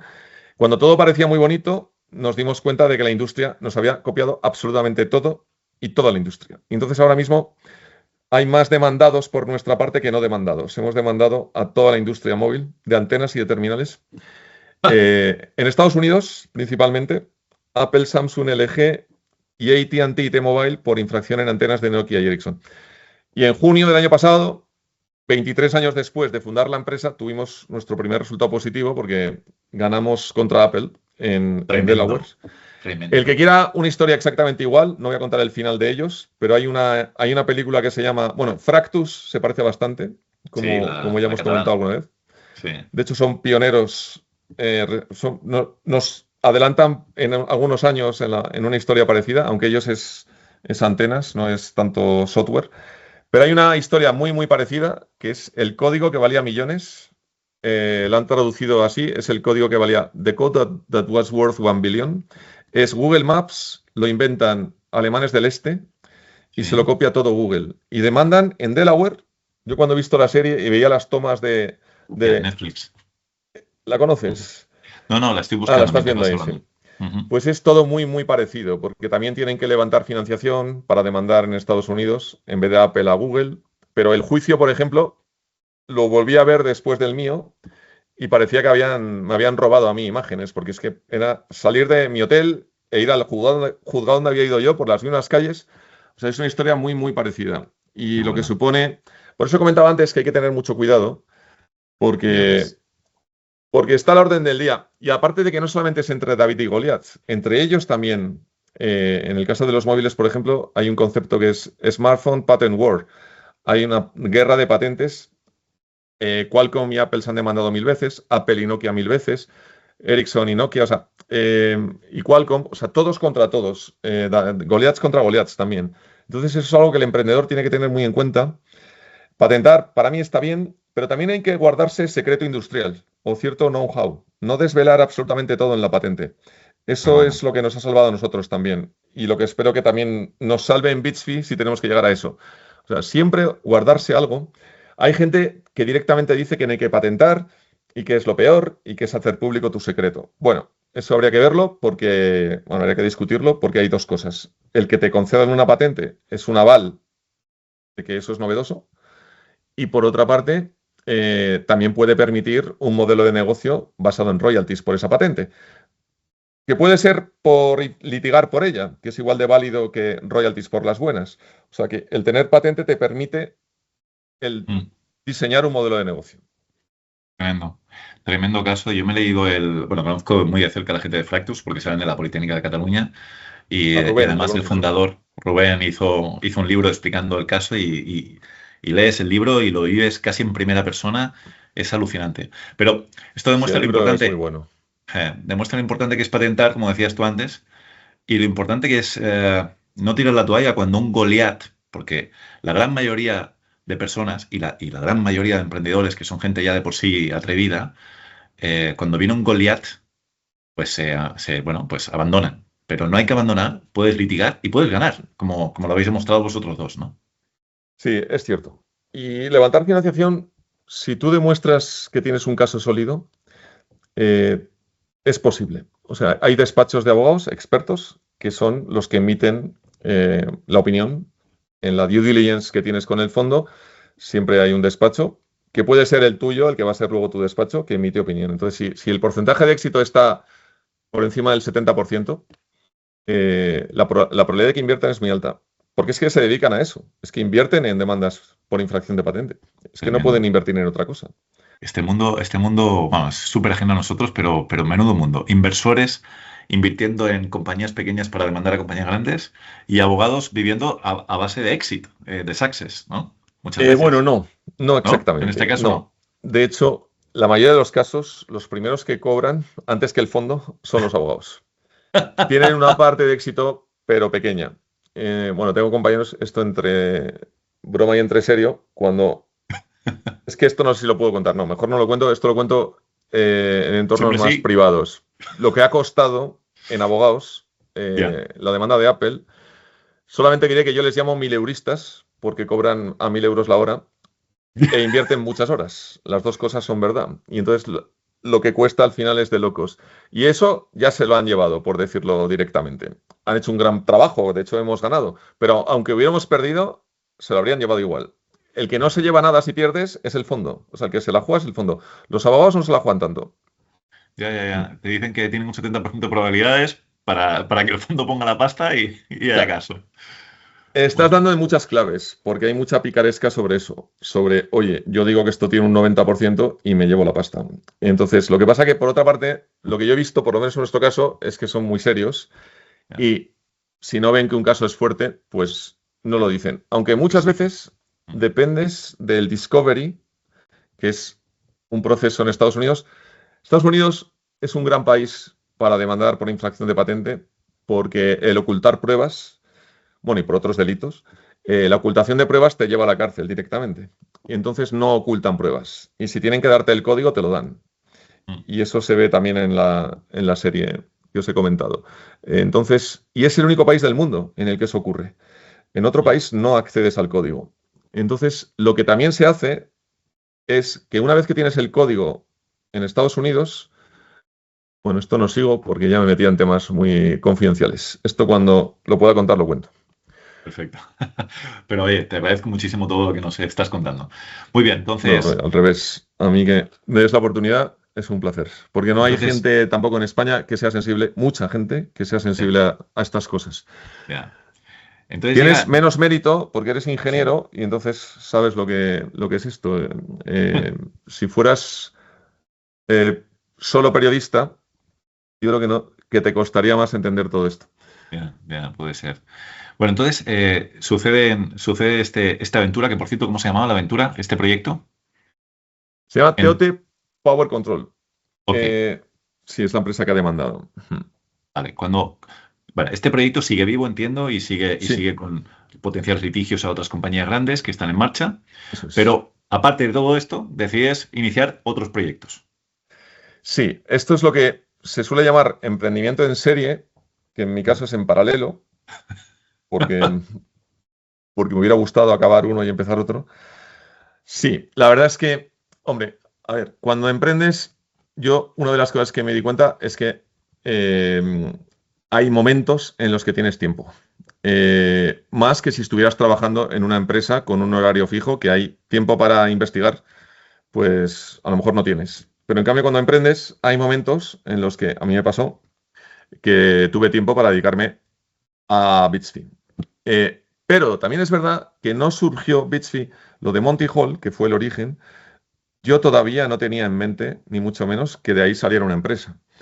Lo que pasa es que, por otra parte, te das cuenta de que cuando has investigado ha dado lugar a una empresa, siempre tienes la sensación de que a lo mejor aquello acaba en una empresa. Pero Bitsby no nace como diciendo, vamos a resolver el TDAH. Que ese para mí es uno de los problemas de cómo se llega a las cosas. A las cosas, yo no lo llamaría serendipia, pero no puedes forzarlo.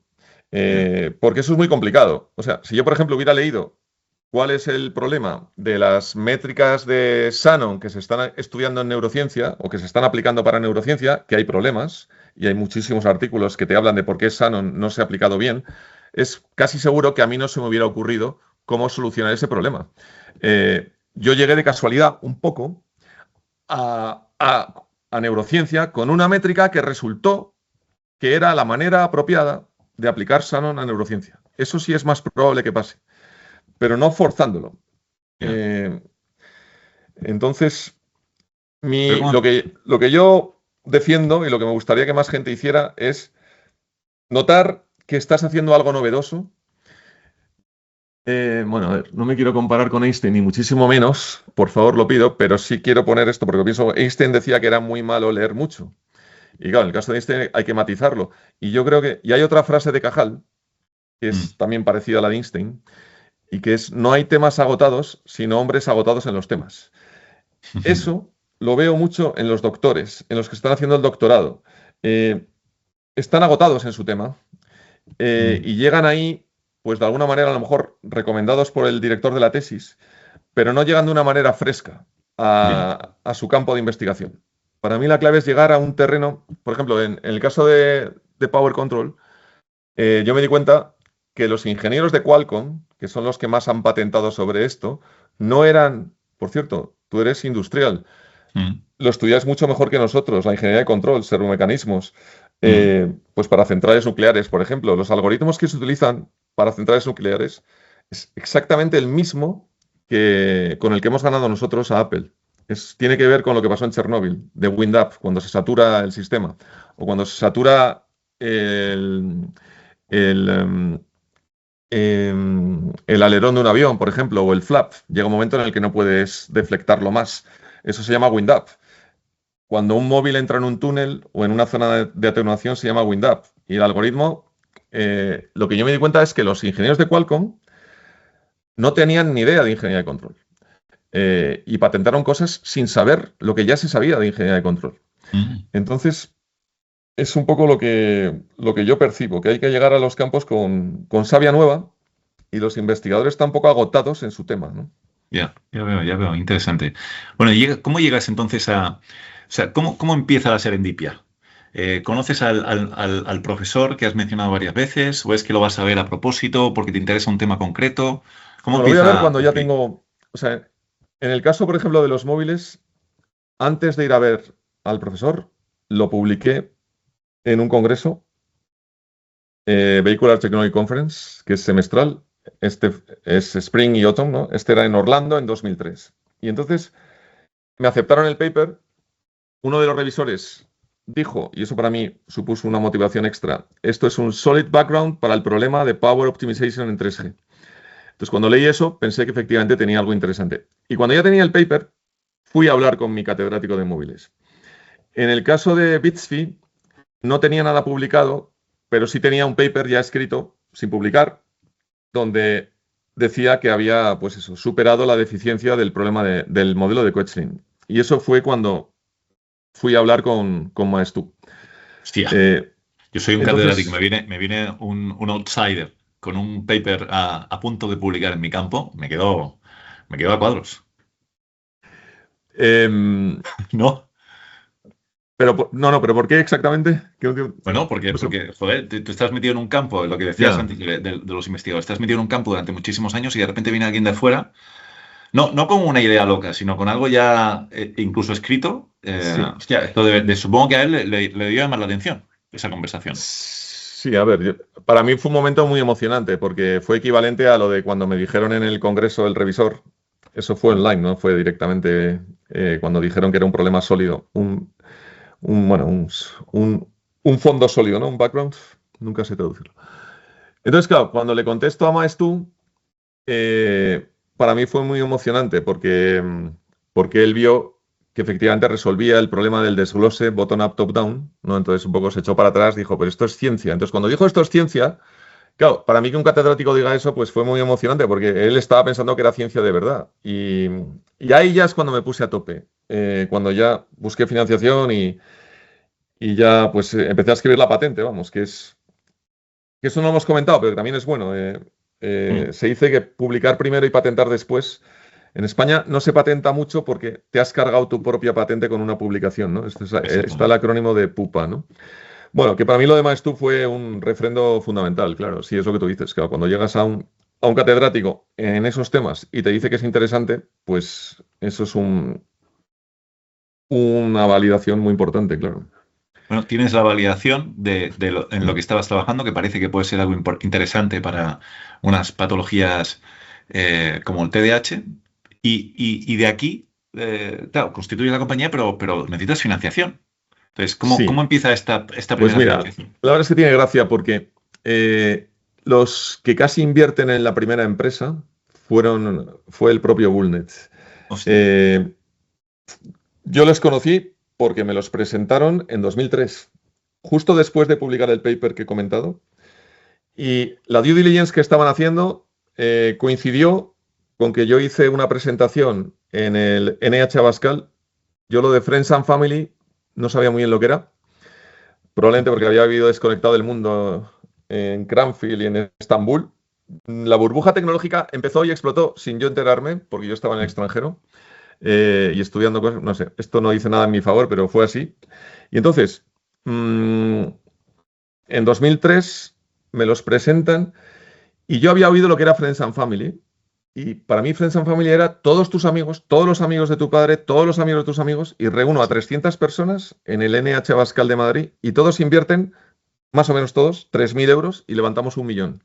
Hostias. Y entonces, eso ocurrió un poco inesperadamente y cuando Bullnet me dijo, oye, pues esto nos interesa, le dije, es que acabo de levantar 1 millón y ya no puedo diluirme más. Esto en el proyecto anterior estás hablando, Sí, todo el rato. sí. Vale. Pero mantuvimos el contacto durante 20 años, encontrándonos en foros, en South Summit, en otro que se llama, que es, nunca me acuerdo del nombre, son los reyes, el emérito y el actual. Bueno, el emérito es el fundador, Cotec. Ahí nos hemos encontrado todos los años. Entonces, yo he mantenido el contacto con Bullnet todos los años y eso ha sido el motivo de que en 2021, cuando les digo, tengo esto, tengo un paper escrito que lo voy a convertir en patente y tengo al profesor Maestú que lo valida todo, es cuando decidieron que invertían. O sea que es una historia que tiene su gracia porque fue después de 20 años de vernos en foros. Y lo digo porque para mí en España, desde luego en 2003 no había muchos Bullnets. Y ahora, pues mi teoría es que tampoco hay muchos porque te exigen estar más avanzado de lo que sueles estar cuando empiezas. Ya. ¿Y cuánto pone Bullnet? ¿Cuándo se funda la compañía y cuánto pone Bullnet al principio? Se funda antes realmente, pero cuando empezamos con Bullnet, 2021, mediados de 2021, verano, invierten Cebeti y Bullnet casi 3 millones. Sí, muy bien, muy bien. En una época complicada porque parece que la gente se ha olvidado, pero estamos hablando de plena COVID. Era muy complicado levantar dinero en ese momento. Sí. De todas maneras, esto también es producto del COVID, porque lo que hablábamos antes de tiempo y tal, en el COVID yo tuve mucho tiempo y me dediqué a estudiar neurociencia, porque lo que hice fue analizar los registros. Habíamos terminado un ensayo clínico con el departamento del profesor Maestú, en el Centro de Tecnología Biomédica, que está en el campus de Montegancedo. Ahí tienen magnetoencefalografía. Hicimos un ensayo clínico de 20 controles y 20 TDAHs. Y los resultados de conectividad nos los dio el grupo de Maestú justo en pleno confinamiento. Y todo lo que he contado de redes de atención y de la red dorsoventral, todo esto lo aprendí en el confinamiento. Y escribí el paper en el confinamiento. Y entonces cuando acabó, bueno, en 2021 todavía había confinamiento, yo creo. Ahí es cuando contacto con Bullnet y le digo, mira, esto es lo que tengo. Yo ya les había hablado de este proyecto y de aplicar Sano en la neurociencia. O sea que eso también yo creo que cuenta. Claro, Bullnet llevaba años oyéndome hablar de esto. Y bueno, yo les tengo que estar muy agradecido a Javier Ulecia y Miguel del Cañizo, que son los dos directores de Bullnet, que siempre han sido sensibles a todo lo que les he contado, la verdad. Háblanos un poquito de Bullnet para nuestra audiencia, porque Bullnet es un inversor muy reconocido, muy conocido y de mucha experiencia, pero en nuestro ecosistema más salud no es tan conocido, ¿no? Entonces, cuéntanos un poquito quiénes son. Sí. A ver, yo creo que es fundamental que todos son ingenieros con los que yo estoy hablando. No solamente Javier Ulecia es aeronáutico, Miguel del Cañizo es teleco, José Luis Gómez es ingeniero informático y Jorge Fernández son los 4 con los que hablo. Es ingeniero biomédico. Entonces tienen una formación buenísima para... Muy diferente de la mayoría de fondos de salud, que suelen ser biólogos y otro tipo de perfiles, ¿no? ¿Vale? Sí, de hecho, el que entráramos que encajáramos en el modelo de inversión o en las empresas en las que puede invertir Bullnet fue yo creo que un poco por los pelos, porque esto es eHealth y ellos en proyectos biológicos 100% no entran. Entonces no somos bio 100%. Estamos ahí en bioingeniería, que yo creo que Twice Vision es el caso también. Entonces eso fue importante, que entráramos dentro de su... No me sale la palabra. De su modelo de inversión, ¿no? Sí, de su criterio, su estrategia. Sus criterios, sí. Y en lo que pueden invertir. Entonces, bien, hacen una due diligence muy seria. Estuvimos... la verdad es que no sé cómo de rápido es en otros casos, porque nunca he llegado a hacer una due diligence con un fondo como la hice con Bullnet. Duró 4 meses, más o menos de marzo a junio. pero fue muy intensa. Y, por ejemplo, yo había tenido conversaciones con un catedrático que había publicado sobre Shannon, no aplicado como a Shannon le gustaba, sino como a este catedrático le pareció correcto. Y, de hecho, yo soy un poco hijo de él también. Es un tal Jenner. Y yo había hablado con él vía mail. Y él tiene un paper que se llama Una perspectiva de la probabilidad, donde aplica métodos numéricos, bueno, métodos de cálculo, de computación, a Monty Hall, incluso a variantes de Monty Hall. Y yo descubrí un fallo en ese paper, que no lo había resuelto bien en una de las variantes, y entonces otra cosa que me hizo ilusión y que también me motivó mucho fue que puso un apéndice en su paper, esto estaba mal, apéndice tal, y Álvaro López Medrano lo corrigió. Y cuando le contesto a Bullnet, me dijeron, pues vamos a tener un call con Jenner. Y yo pensé, pues no sé Jenner, porque yo hablé con él hace ya 10 años y ya era emérito. Bueno, pues este tal Jenner se puso ahí en la videollamada, un señor mayor, que le emocionó ver que su trabajo tenía una continuidad y que había un fondo que quería invertir. Entonces, hasta ese punto, Bullnet hace una due diligence seria. Si tú le dices que has hablado con un catedrático de Canadá, te dicen, pues vamos a hablar con él. Que me pareció muy bien, ¿eh? O sea, que además es como hay que hacerlo. Muy bien, tremendo. Sí. Y hay otro catedrático que ha sido director de tesis de doctores del grupo de Maestú, Pereda, que también, Ernesto Pereda, que está en Canarias, y también tuvimos videollamada con él. Que yo era uno con el que había hablado vía mail y que había referenciado sus papers, pero nunca había tenido videollamada con él. O sea que la due diligence de Bullnet para mí fue una manera de ver la cara a todos mis padres científicos, vamos. Bueno, entonces, levantáis ronda de 3 millones con CDT y Bullnet en año 2021. ¿Ha habido financiación adicional desde el 21 para acá? ¿Estáis en un momento en el que estáis buscando financiación nueva? No ha habido financiación y justo estamos ahora mismo con otra ronda en la que va a volver a invertir Bullnet y CDT, Vale. pero no liderando. Entonces estamos cerrando el que lideren otros y estamos viendo varias alternativas, incluido crowdfunding, que yo lo inventé sin quererlo, sin saberlo, en 2004 y ahora está más tecnificado. Ahora hay webs de crowdfunding. Tú lo inventaste con los 300 personas que metiste en el hotel NHS. Muy bien. No lo inventó Podemos, lo inventé yo sin querer, es la verdad. Y sin saberlo. Muy bien. Entonces, esta nueva ronda, ¿de cuánto importe más o menos estáis buscando que sea y para hacer qué exactamente? En torno a 4 millones, ¿vale? Y el objetivo es llegar a ventas. Es el ensayo clínico que necesitamos para tener el marcado CE y posteriormente FDA. Vale, pero sería llegar hasta ahí, marcado CE y FDA, o ya con un primer piloto comercial. No, ya piloto comercial, no, y ya producto comercial. O sea, primeras ventas. Sí, con primeras ventas, vale, llegar a primeras ventas. Vale. Sí, porque el objetivo es, cuando ya tengamos marcado CE, que ya podremos tener primeras ventas. El producto tiene que quedar congelado ya está congelado el producto. Vale. No puedes empezar este ensayo donde entran todo tipo de trastornos si no está congelado tu producto. Ya. Porque tienes que decirle a la FDA, por ejemplo, que este ensayo ya lo hiciste con el producto que vas a vender. Entonces, por eso hemos tardado cierto tiempo para empezar este ensayo, porque tienes que tenerlo congelado. No puedes modificarlo durante el ensayo o después del ensayo. Si lo modificas, tendrías que empezar otro ensayo otra vez para que te lo apruebe la FDA. ¿Y tendría sentido, mientras estáis haciendo este ensayo clínico que llevará su tiempo, como nos decías, empezar a hacer primeras ventas como research use only, no como medical device, sino como aparato de investigación, para también generar un poquito de ruido entre los key opinion leaders? Totalmente. Tenemos varios key opinion leaders extranjeros, el profesor Witelar y Newcorn, que es psiquiatra, y el otro es psiquiatra, pero es muy neurólogo. Uno está en Europa y otro en Estados Unidos. Lo que has dicho es muy interesante. Lo llamamos research fees, ¿no? ¿Es a lo que te has referido? Bueno, RUO, Research Use Only, es como le solemos llamar nosotros. Sí, eso lo tenemos en mente.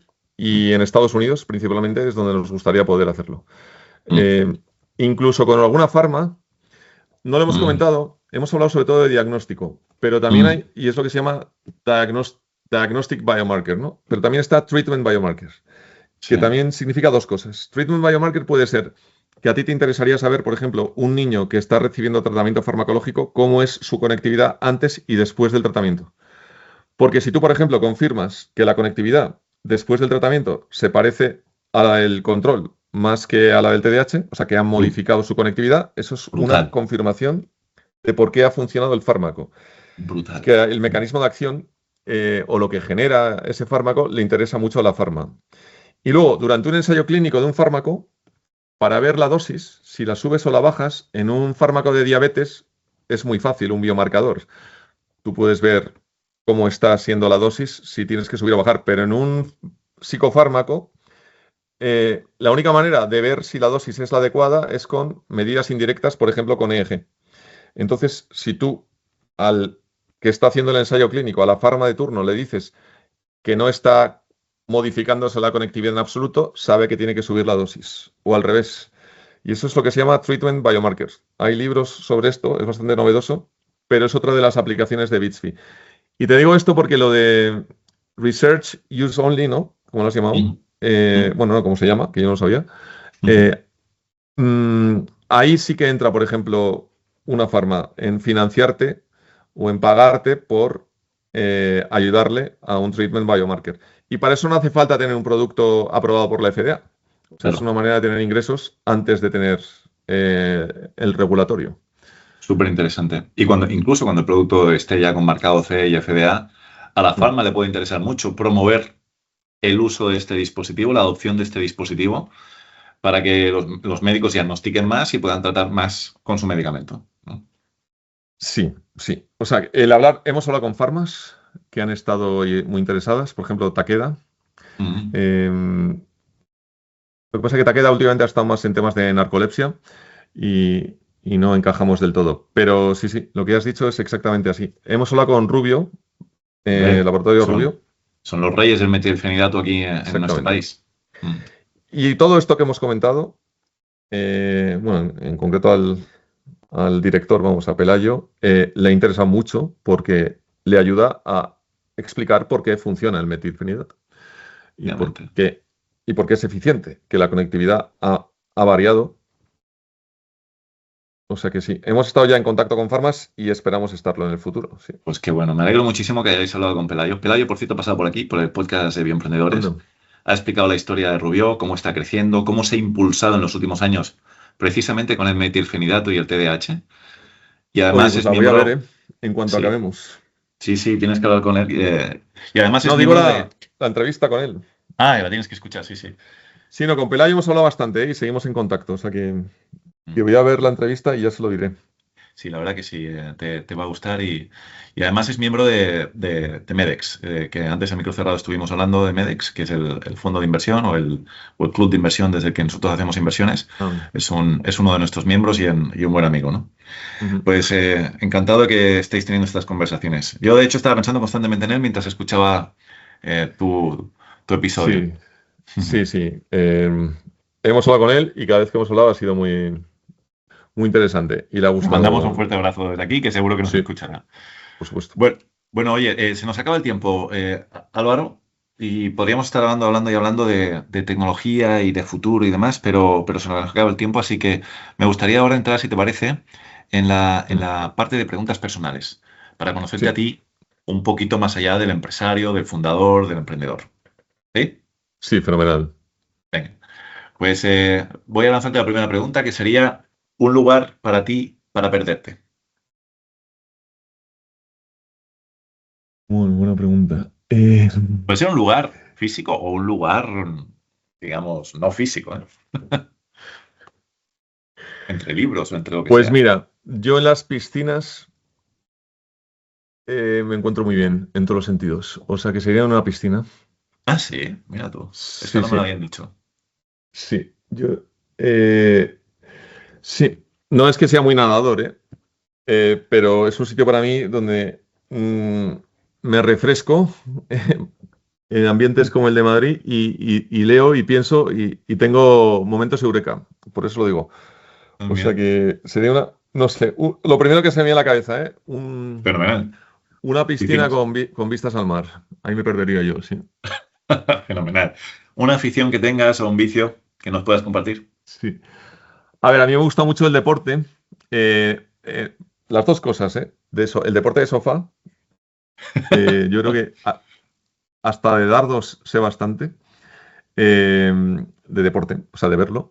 Y luego juego mucho al tenis y al golf. Y me parece un reto físico, intelectual, de todo. O sea que los mejores momentos de mi vida ha sido cuando he jugado bien, las pocas veces, cuando he competido bien al tenis y al golf. Qué Sí, bueno, eso pueden ser mis qué bueno. vicios. Y lo de hacer deporte, que el emprendedor tiene que hacer deporte, o que siempre he pensado bueno, que yo el deporte lo he hecho pues eso, porque desde pequeño lo he hecho y tal. Pero últimamente, bueno, en los últimos 10 años me he dado cuenta de que es muy importante y de Súper. que te despeja la mente y que segregas endorfinas. Lo de los maratonianos yo no entendía por qué les engancha y es porque esos segregan endorfinas. Bueno, a lo mejor tú lo eres, maratoniano o corredor. No, pero Pelayo Vale. sí. Ah, pues no sabía. Mm. El maratoniano genera tantas endorfinas que le dura el chute, ellos lo llaman así, varias semanas. Ah, Entonces se nota con endorfinas y cuando le falta eso, lo echa de menos y tiene que hacer otro maratón. mira, no Entonces, sin sabía. llegar al nivel de los maratonianos, pero es verdad que cuando haces deporte y descansas y te duchas y tomas algo, es un momento que luego viene muy bien para reponer fuerzas, vamos. Desde luego es verdad, y me imagino que es por esto que estás diciendo, ¿eh? Pero es verdad que la gran mayoría de los emprendedores que han pasado por aquí, por el podcast de Emprendedores, y debería hacer un ebook sobre esto, eh, practican deporte, y practican deporte de manera muy frecuente, cosa que Es me ha normal, ¿no? sorprendido. Mm, Es habitual, ya. Sí, yo me he dado cuenta de... Claro, cuando eres joven, a lo mejor no lo valoras tanto, porque no estás tan estresado. Pero cuando tienes cierto estrés, pues te das cuenta de que liberas la mente. Sí. bien, totalmente. Una comida, no, un referente vital, profesional, vital. Eso no entiendo muy bien exactamente. Rosendo, ¿qué quiere decir? Si tienes Referente algún vital, tipo, una persona. sí, una, dos, tres, ninguna, un referente que hayas tenido. Ah, o sea, personas. Sí, sí, un Sí. referente vital. Ya. Sí, sí, no, sí que he tenido. A ver, mi padre ha sido muy importante. Mm. Porque mi padre. Ginecólogo me dijiste que era, ¿no? Está Sí, micro cerrado. Mm. es ginecólogo. Lo que pasa que también es bastante humanista. Hay médicos que les gusta mucho la parte Mm. humanística, no sé cómo se dice. Y entonces mi padre siempre me decía una cosa que yo no entendía. Me ponía ejemplos de hijos de amigos, por ejemplo, que habían acabado la carrera y se habían puesto a trabajar. Y entonces me decía, y ya está. Y ahí se acabó ya su vida intelectual. Ya. Entonces, pasa que mi padre siempre me quiso enfocar por la parte de doctorado, universidad, docencia. eh, y eso a mí no me cuadraba tampoco. Entonces yo pensaba, yo no, sé, bueno, le voy a defraudar porque yo no voy a ir por allí. Porque, no sé. Bueno, y entonces yo creo que lo que he hecho ha sido por los consejos de mi padre de Mm. explotar la carrera, ¿no? En concreto la carrera. Aunque el bachillerato, bueno, el colegio también influye mucho. Pero no quedarme en ya he estudiado y ya está. No, en explotar tu esfuerzo intelectual y no dejar nunca de esforzarte intelectualmente. O sea que ahí mi padre ha sido fundamental. Y mi padre, como era un seguidor, bueno, vive todavía, de Cajal, de Ramón y Mm. Cajal, y la serie de televisión española con Fernán Gómez y, bueno, con Marsillac, que la vi de pequeño, ahí ves la figura de Cajal, ha sido Otro muy presente referente. en mi vida. O sea, Ramón y Cajal diría yo que sí que es otro referente vital. Y, y algún otro seguro que hay, pero no me está viendo la cabeza. Pero No, bueno, mm, Shannon. ya, estaba pensando en Shannon. Lo que pasa es que, a ver, eh, Shannon a mí me ha llevado un poco a disfrute, pero mucho después de la carrera, porque durante la carrera yo no lo terminé de entender muy bien. Lo he entendido después, con lo cual yo a Shannon le he odiado bastantes años. Estaba pensando en Shannon, pero justo Shannon, eh, y además, Es como una él estaba anti- en contra de todo lo que ha venido después para neurociencia, no diría yo que es un referente, Shannon. Eh, no sé, los telecos en general, estaba pensando en algún teleco, pero para mí la carrera fue tal esfuerzo que no creo que tengan ningún referente vital yo de Teleco. A ver, ha sido muy importante. Hernando Rábanos, alguno le conocerá, es catedrático, bueno, ya está jubilado, pero era mi catedrático de móviles, al que fui cuando publiqué el paper y que me acogió con los brazos abiertos. Y ese sí que ha sido un referente de la parte empresarial, porque él siempre tuvo claro que había que apoyar esto a lo bestia y puso a doctorandos y a todos nuestros empleados, bueno, o colaboradores, o como mejor se les pueda llamar, han sido doctorandos y proyectandos de Hernando Rábanos. O sea que yo diría que Hernando ha sido muy importante, sí, en mi vida. Bueno, una comida favorita, ahora sí. Pues comida favorita, paella, probablemente, o derivados, arroz caldoso. Arroces en general, parece que te gustan. Sí, sí. Yo siempre pensaba, yo que soy de pescado o carne, y me di cuenta de que ninguna de las dos, soy de cuchara.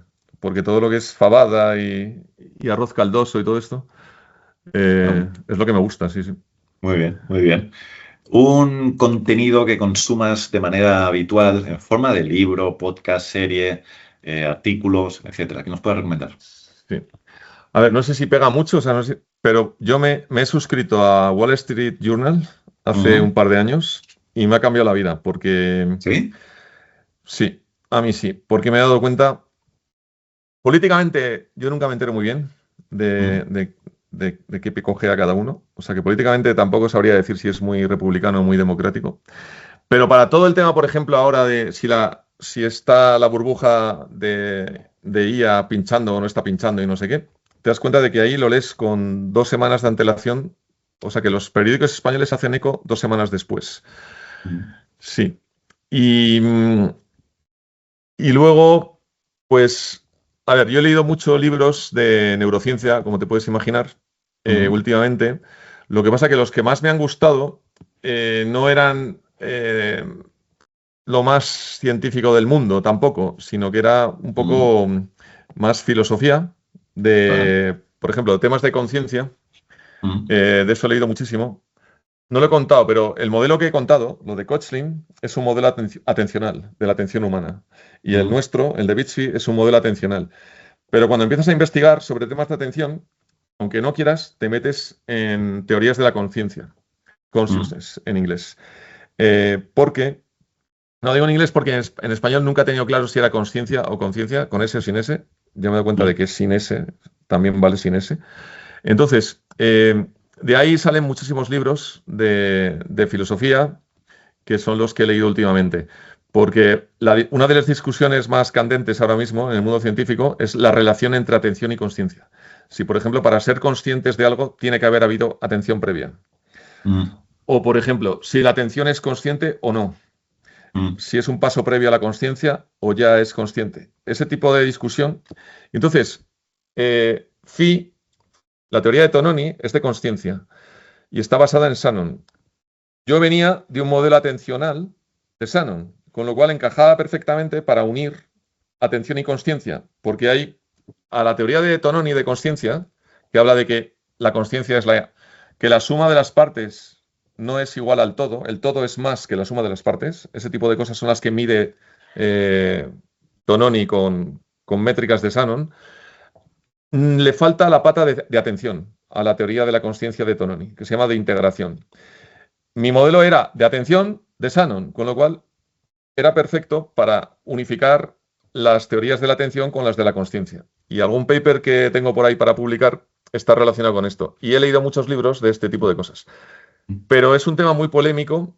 Hay gente que dice que no es matematizable, que no es científico. Pero vamos, Nature Neuroscience y Nature Reviews Neuroscience tienen artículos de teorías de la consciencia en general, que es de donde más me he nutrido yo. O sea que sí que se publica, pero es un tema muy polémico porque lo que se llama el problema, el soft, no es soft, sí, el hard problem.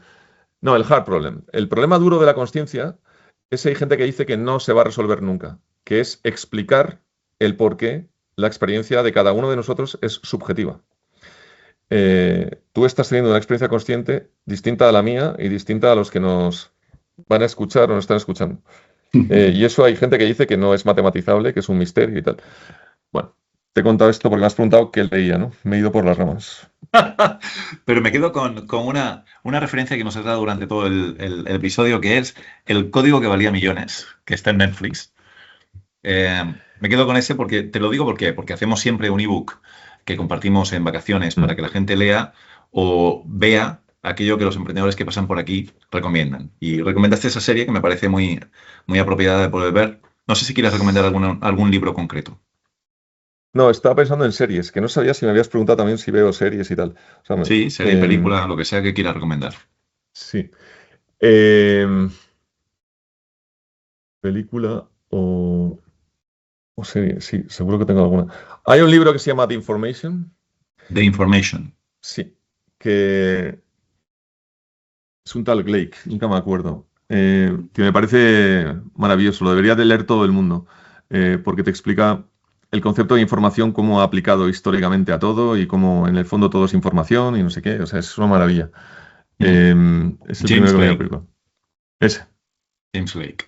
Ok. sí, ese Vale. libro es una maravilla. Ok. Anotado. Yo no soy un gran lector, nunca he sido un gran lector de esto de Nadie- devorar libros y tal. Nadie lo diría. No, siempre me da como miedo el libro gordo y tal. Yo creo que he leído libros gordos cuando los he leído en el ordenador, que he ido pasando páginas, ¿no? Pues libros así, el Treatment Biomarker, por ejemplo. Ese libro, cuando luego vi las páginas, pensé, este libro lo cojo y no me atrevo con él. No, a mí me ha costado siempre lo de empezar libros, o sea que tampoco es que no haya leído nada, pero no he devorado libros, ¿eh? Muy bien. O sea, me lo achaco. Bueno, pues una última pregunta. ¿Un hábito que tengas muy marcado, una rutina para conectar, para entrar en flow, para desconectar? Sí, pues... Friki ya puede ser. ¿El qué, perdón? Friki, sí puede ser. Una rutina A friki. ver, yo estoy siempre, cuando no había AirPods, pues estaba con los auriculares estos que se conectaban con cable, ¿no? Siempre estoy escuchando música. Y cuando no había Spotify, ahora Spotify, siempre, la verdad es que me he dado cuenta, sin entender mucho de música, o sea, no. mm, pero es, no sé, y me he dado cuenta de que sí, tanto para descansar como para concentrarme, siempre estoy escuchando música. ¿Te has puesto el gorro sin escuchar música y escuchando música a ver qué pasa? Si digo la verdad, el gorro no me lo he puesto. No me lo he puesto. ¿Tienes miedo de descubrir algo? Bueno, hay razones físicas por las que no me he puesto el gorro, pero mi cabeza no es de este mundo. He tenido problemas siempre con eso y este tampoco me entra. ¿Pero qué te iba a decir? Soy muy radiofónico, que yo creo que las nuevas generaciones lo están perdiendo. He oído la radio siempre muchísimo y eso me ayuda a desconectar. Me duermo siempre con la radio. Yo era muy de García, de José María García o de La Morena, no entraba en tema político, oía los dos. Y luego oía Pumares, que era crítico de cine, que alguno le conocerá. ¿Tú le conoces, Rosendo? Bueno, este era un programa después de García de cine. Y lo poco que entiendo de cine es gracias a esa época de Pumares. Y ahora, por ejemplo, pues me duermo siempre poniendo las calles ¿cómo se llama este? Es uno que es muy famoso. El Pulpo. O sea que, sí, yo para descansar escucho la radio. Eso es verdad. Mira. Bueno, pues nos quedamos con ese hábito. Oye, de verdad, hasta aquí hemos llegado con el episodio. Ha sido un episodio muy intenso. Se nota que tienes una mente diferente y de verdad que... No. Sí, se nota. Álvaro, no pasa nada diferente. Para nada. Te deseo de verdad el mejor de los éxitos con este proyecto que tiene pinta de ser revolucionario y que realmente ayudéis al diagnóstico y también al tratamiento del TDAH, porque lo necesitamos. Bueno, pues te lo agradezco mucho lo que acabas de decir y que me hayáis invitado, pues para mí siempre es un honor que quieran escucharte. O sea que a ver si nos conocemos personalmente. Hombre, pues tanto que sí. Lo dejamos para una siguiente cita. Álvaro, de verdad, muchísimas gracias. A ti. Y a todos los demás, hasta la semana que viene. Cuídate. Igualmente. Adiós. Un abrazo. Bioemprendedores, un podcast dirigido por Rosendo Garganta y producido por Marc Sastra.